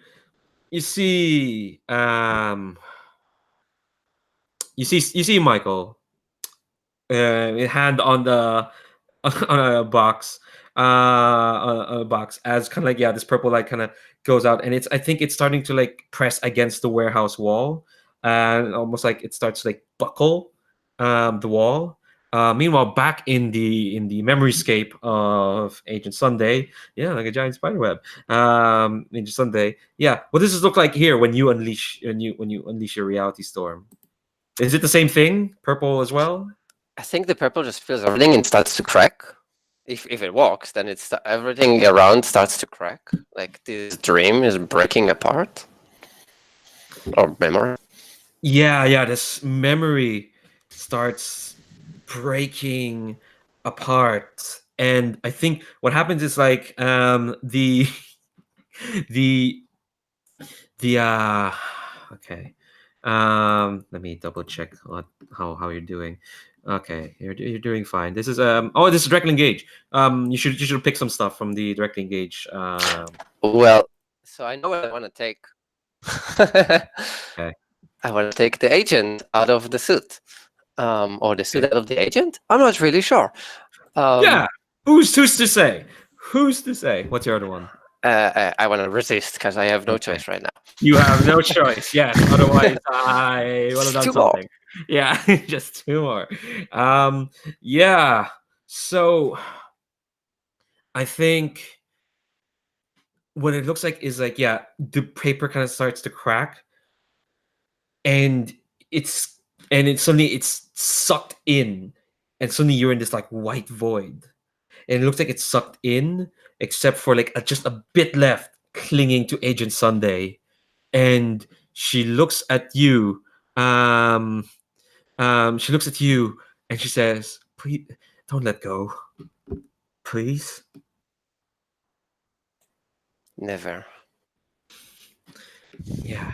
And I think you hear like again a horrible hissing as like that white void starts to like gurgle. But I think you manage to grab her, and I think you pull her kind of into your arms, and whatever that bit of the void of the paper disconnects from her and gets sucked into this as this like gurgling, raspy sort of horrible like white goo starts to like bubble. But and what it looks like to the outside is, I think the white film in the box starts to like it starts to like kind of gather in a spot, and I guess the four of you have gone out, Ash and the Nocturne. The white film kind of like goes to like a corner of the cube and starts pressing against it, all this white goo, and you see Agent Sunday her forehead against the glass, and and I think just like I think if you want to do something, you're gonna do something. But like this white goo managed to like break through like make a tiny hole in the cube, and it starts to like spill out. And as it's spilling out, it's spilling into nothing, as if like it's just disappearing into a whiff as it's coming out of like whatever telekinetic box this is. And Michael, I mean that collateral damage is still gonna happen. It's still gonna like I think I thought it'll break her memory. Like she literally will forget this memory or something. I mean, yeah. Or No, remember yeah, it yeah. Well, wrong. yeah. This memory of this specific moment, or The one I broke. oh, okay, yeah. No, that is. Oh dear. You're gonna get a tongue lashing from Agent Corellios. This is the second time. This is the second time one of you kids have hurt her girl, in some way. But yeah, I think as soon as like the kind of like, I think what it looks like is like you're kind of struggling to hold on in the memoryscape. You're holding on to Agent Sunday as the white void drains out of her mind, as Loki and Serenade, you see the white stuff drain out of the cube, and I think that's when you can stop holding on, Michael, and you can like just let go, and you're back into your mind. And as soon as you go back to your mind, the purple lines kind of just snap, and the the warehouse wall cracks, and it falls inward. Don't worry, it falls away from you, but it falls inward into the warehouse, and it's a big and sirens in the distance, and Ash is kind of like, my drum kit. Do you want to engage with these siren cars, Ash? What is happening? Why is Aunt Vicky floating in a cube thing? Who is this? It is a good question. What is happening? If like the thing is over, like is the suit gone? Yes, the suit is gone. So she's basically free now. So the box will break, and she would fall. Yeah, she's unconscious, so she kind of falls on her face, and Ash is kind of like, ah! That happens. I don't care. And I pointed Ash, her name is, right? Yes. I heard you have something that you don't really want. Is that true? We're not talking about this right now. I don't know who you are, but you did something to my aunt. Maybe we shouldn't be here when those sirens get here. Yeah. Yes, I believe that might create complications. Your aunt was possessed. Why didn't you help? You have the power to help. I'm figuring out what this really is. I think. She says, I think her. No. I think the moment is gone. I don't think her eyes will glow again. Might as well be directly engaged in her mind. Yeah. not like, but You- emotions. I think you're trying to provoke in some way. It sounds like you're trying to provoke. Want the I'm power. gonna stand between him and Ash. Yes, me too, because I don't like that. I don't like Michael that much. Did you even Dude, know back your off. aunt was filled with some monster? You knew, didn't you? Stop calling it a monster. The suits are monsters. The suits are monsters, yes. Well, there was one inside her. And she came to take her. And I point at the people, obviously. She would not have been able to. What? Well, I was told that she has a power that she doesn't want that can be taken. That is Do not you? the time and place to discuss this. We have to go.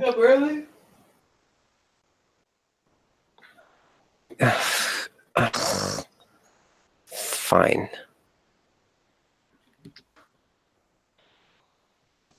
Let us all go. I'll pick up the agent. Well, and I think during this talk, Ash has been at Agent Sunday's side. I think if you move to come to her, she'll stand up and say, and I think her voice is more level now and says, "If you say I have the power to do whatever I want, then what does that mean for you?" I don't care what it means for me. Help her. I will. Go away. And she turns back to Agent Sunday. I think she's trying to like level her head or whatever, and they're gonna. And Ash is like, "I'm staying here." I can carry her. No, I'll stay here. But when face the sirens, I've called her girlfriend anyway. You'll need to go.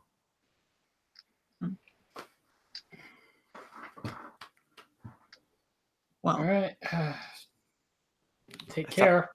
I thought you'd do whatever it takes. And I look at Lucky when I say that. And I fly away. I fly away. Alone. This person is not a good person.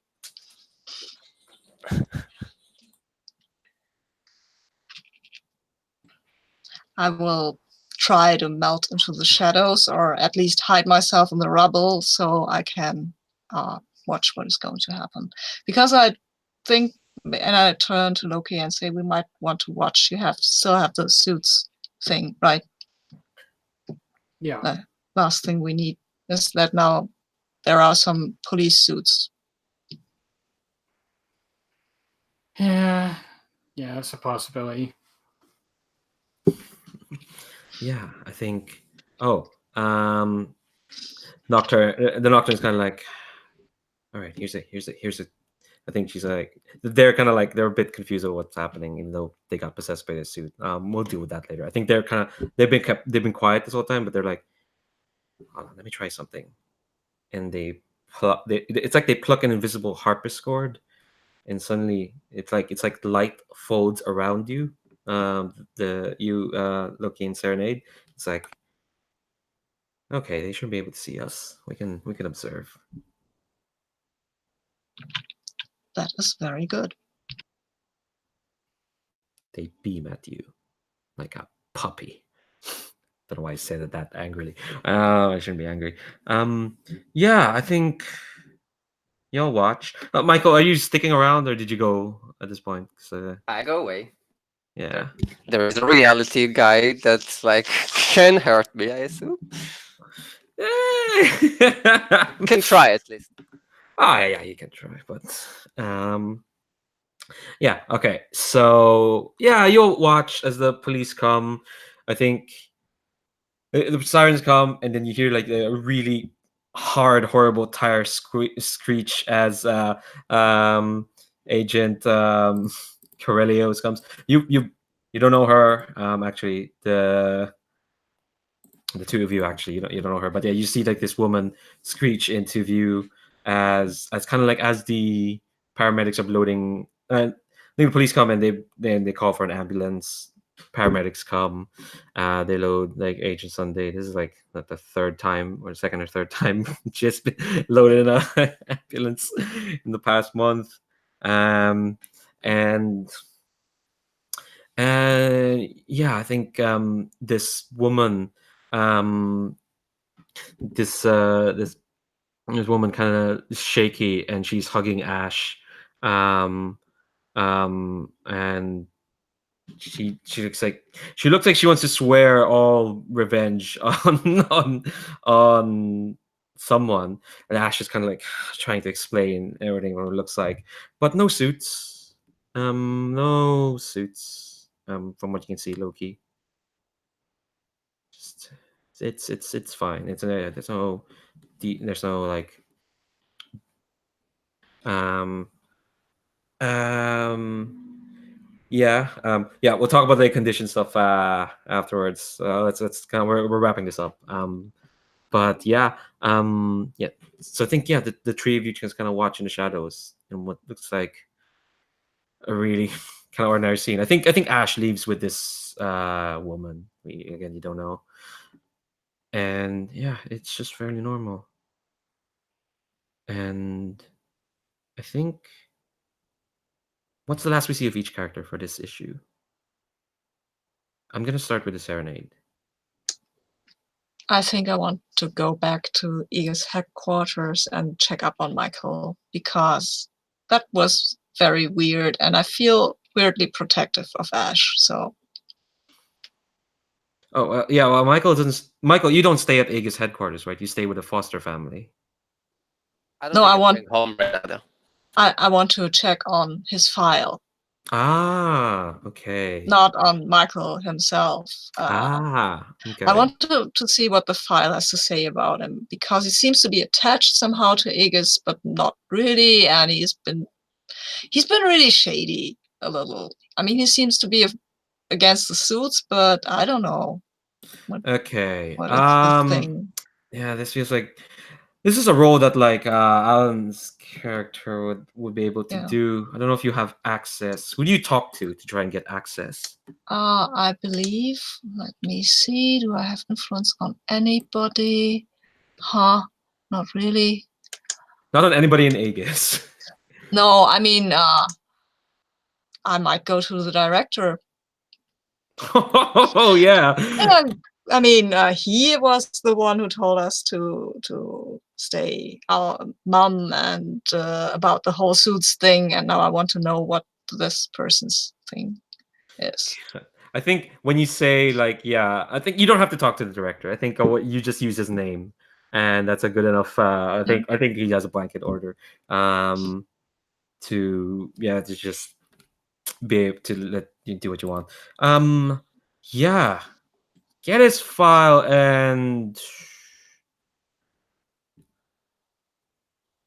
I think what kind of surprised you is probably how typical it seems his story is. So you get like his shebang.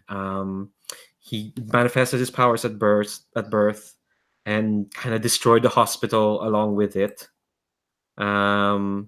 He's been shunted from foster family. Foster family is part of Aegis, and his powers are always on. And yeah, I think. Oh dear. Oh, okay, no, I assume Eris had someone to talk.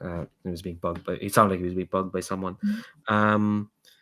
Yeah, I think what. Yeah, I don't know if you don't get any like big secret into Michael. You know that he worked with Loki as part of Aegis training team, and he is.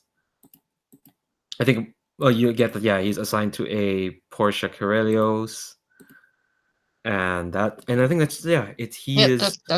that's fine. I only wanted to have a some sort of idea how far this character is to be trusted, where he's coming from, and what I'm getting is, yeah, he probably doesn't have a cosmic agenda, but he has little control over his powers. Oh, he has no cosmic agenda right now. Yeah, nope, none at all. That's what's at least not as far as the files go. Maybe I'll go to talk to Kevin about this later, but we'll see. I think the Maybe Nocturne has been. Maybe I'll Yeah, go talk to him. Ooh. Is there an address in his file where I could find him? Yes, I think So yeah, I But- think I should go and confront him about this. I don't like Okay. this. He's kind of part of our team or not, or who knows. And I want to have some clarity. I do not like this insecurity and this questioning and betrayal and in the spy game. Yeah, I think we're gonna end with like the Nocturne asking you. So where are we staying tonight? Are we going back to that apartment? I guess we have made some arrangements, maybe with Agent Fumero, so either she can stay at my Aegis room or at Enid's for the time being. Probably Enid's for the time being.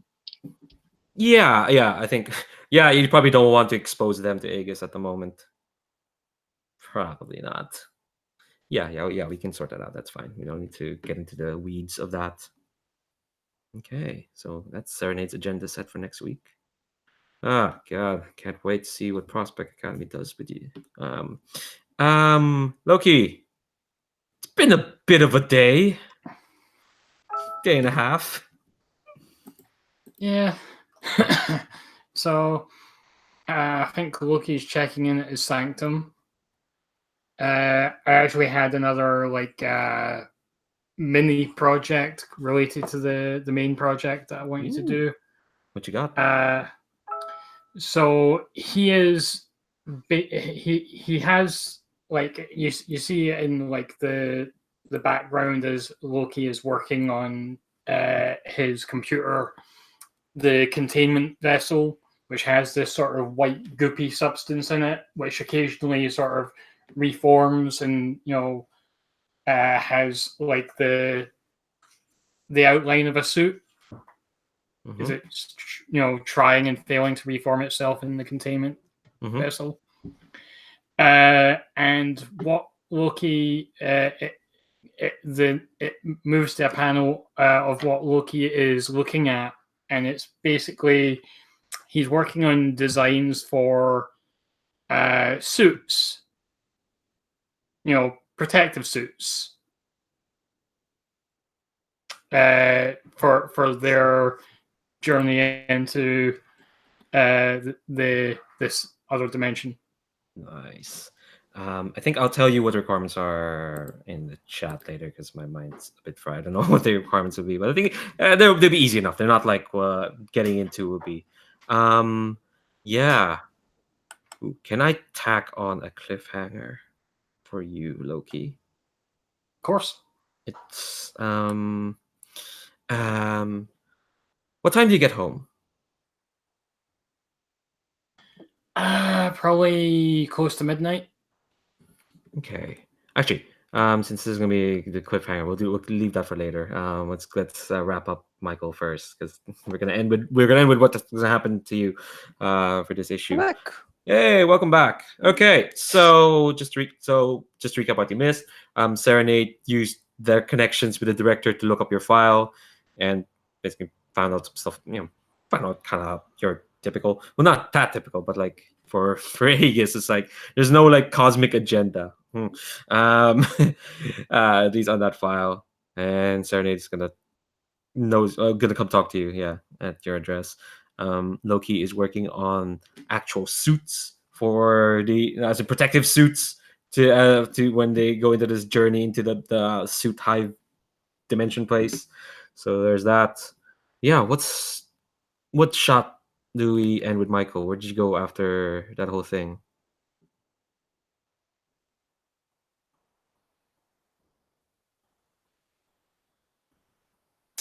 thinking. At first, I'll assume I'm removing those angry and because I'll have to base it on my emotions. Yeah.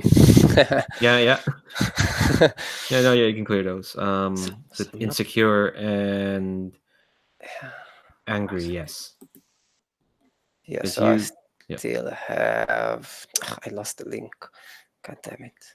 No worries. I'll grab it. Yeah, the internet just decided to not exist anymore. Oh, that's terrifying. That's probably good for the world. Well, not because we won't be able to play without the internet.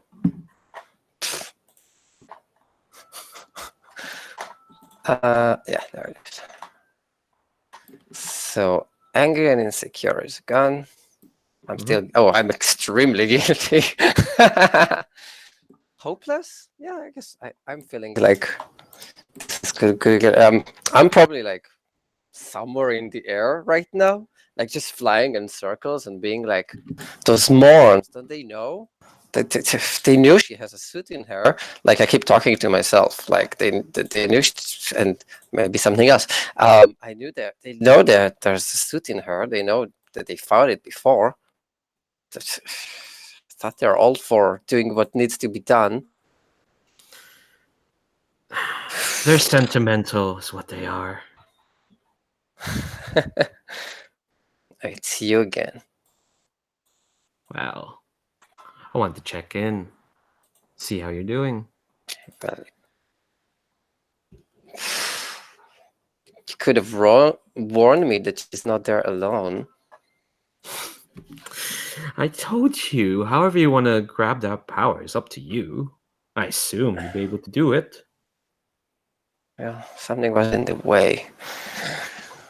Do you know what you do with things that are in your way? Yes, I do. That's what I did. I break them. That's the thing with living in a world, Michael.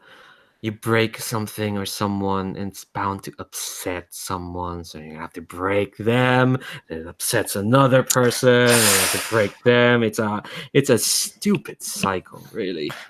But this team, I was sent to look at them because they're dangerous and they keep breaking things in order to help. I thought they would accept it.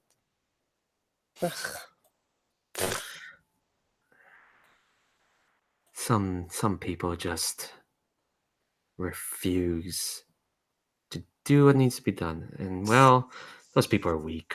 Some people are hypocrites. Well, let me tell you, Michael, at least between you and I promise I'll always be honest with you. Sure, you will. You didn't even tell me your name yet. Oh, that's true. Oh, there, forgot. Oh, sorry. It's just the rush of making a new friendship. Although I guess it's customary to give names.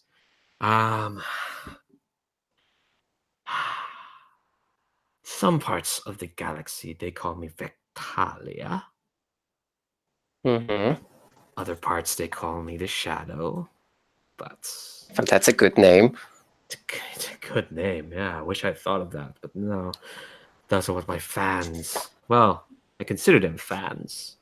That's what they gave me. I meant it sarcastically. It doesn't sound like you're a nice person, but I don't really care right now. Well, I don't pretend to be nice, and you don't pretend to be soft. So. No. And I think, his presence kind of retreats. I think after that, like, just shared laugh, leaving you to fume in the skies. I'm very happy about myself. Then you see me smile like, I took on that stupid suit all by myself. And banished it, basically. That's good. I'm happy. Happy. Yeah, well. All right. So that last bit with, yeah. So you come home, low-key, midnight, and you see lights are still on in your kitchen,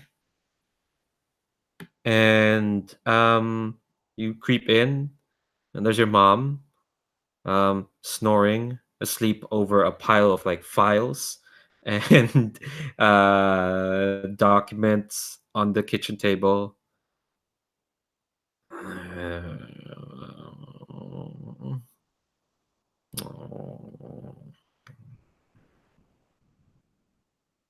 Just gonna leave her be, or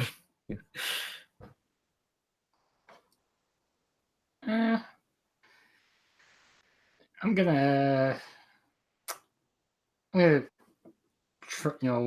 shake her gently. No, pixies are overrated. Oh, Kevin. Kevin. You're still up. Yeah, traditionally the beds are for sleeping in. Yeah, but you know, since when do Rybacks care about tradition? Well.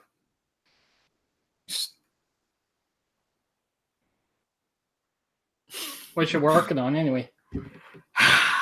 It's a lot, Kevin. It's so much. It's so much. Do you know what they did? They actually gave me like a temp assistant to help me sort out all this. It's so much.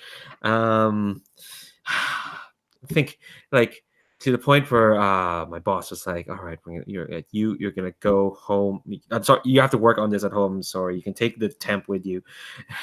And I was like, "But that would mean keeping her here. That's ridiculous." Yeah. I mean, she's very helpful. But They sent a temp home with you? yeah, I sent her off. I might have sent her off to get some like bagels and whatnot. We're out of bagels, Kevin. It's ridiculous. How can the home work without bagels? I think I hear the rustling of the keys. And your mom's like, "Oh, there. Okay, there she is." Since you're here, Kevin, you come on. And she kind of stands up and kind of tugs you. Oh, you got to meet Harmonia. Come on, let's. And yeah, the door opens and kind of walks inside. Yeah, Mrs. Ryback. I've got the bagels, but I was unsure which kind of bagel, so I bought every kind. And yeah, there's Harmonia, or at least someone who looks a lot like Harmonia, who you know is in jail. A lot of bagels. And she looks at you and says, "Oh, hello." And Cassandra, your mom's like, "Oh, Harmonia, thanks for the bagels. Hold on, sir. This is my son, Kevin. I've told you, I told you about him, right? Incredible, super smart. Just like the smartest boy in the world." And Harmonia's like, yes, you've told me quite a bit, yes, of how smart he is. And she looks very serene. She kind of like as your mom kind of goes for the bagels and comes back to the kitchen to eat the bagels. And there's a moment where there's the two of you staring at each other. I'll let you have one last thing to say, and then we're gonna end this issue on that.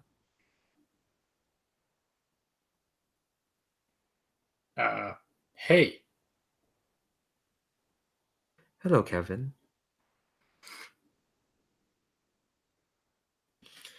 Yeah, I think that panel there. It's like that. No, two panels. Your face, hey, and her face. Hello, Kevin. To be continued. We turn to the next issue. Yeah. All right. Let's do end of session stuff. Whew. Oh my gosh. That was meant to be our slow character building session. What the hell happened? I'm sorry. I might have escalated a bit much, but okay, let's do it. Yeah, I think that was kind of my bad. Let's do end of session before we get into the debrief and stuff. Start the order of the card keeper. Serenade, how are you feeling? Well, I'm certainly growing closer to Kevin, but not to Michael. I don't know what that means. Yeah, you're not really a team, are you? No, we're not. I mean, I'm a team with Kevin, and I would have been with Jamie, but Maybe grow into your own image. You're really learning to like you really knowing now who you like and who you don't like. You've been quite good. I say you've been quite good to the Nocturne. yeah, right. You're right. I am growing into my own image. That means I have to shift the labels. Yep. Okay, I'll do that. And for the moment, I feel kind of rather protective of what's her name, Ash, and I think that makes me go back a bit into the weapon mindset, actually. So I'll go up with danger because that's my go-to, the way and then I have to go down. I go down with superior because I'm not really that smart about what I'm doing. I'm kind of straightforward and going at what I want. So I think that's kind of fitting. Okay, cool. Loki, how are you feeling? So I think Kevin was also going back a little bit in mindset there, like dealing with a problem. Well, he dealt with it with a fist first, but then he talked Ash down like he would have before. So I think he's growing into his own image of himself. Nice. Uh, That's a nice thing with teenagers. They can have more than one image of themselves, and they have to like figure out how to choose or like blend those two. It's ridiculous. So which you're bumping, which labels you're shifting? I think I will bump his danger down and his mundane up. Nice. Michael. Well, I certainly not growing closer to a team I don't have. But I don't know if it's into my own image or away from the team because both would fit so well. Oh, like Serenade literally said to him, like, I don't like you, like, basically. So it's like, and she has influence over him. So, but he does care about their opinion still, kind of. So yeah, I'll go with grow into your own image of yourself. Mm-hmm. I'm a god, and I'm gonna beat. I'm gonna raise my danger and lower my mundane. Okay. Because that's how I see myself right now. Fair enough. Yeah. Okay. All right. I'm gonna stop this broadcast. Thanks again. You folks are always just fantastic. I'm gonna stop this broadcast. Thanks, YouTube.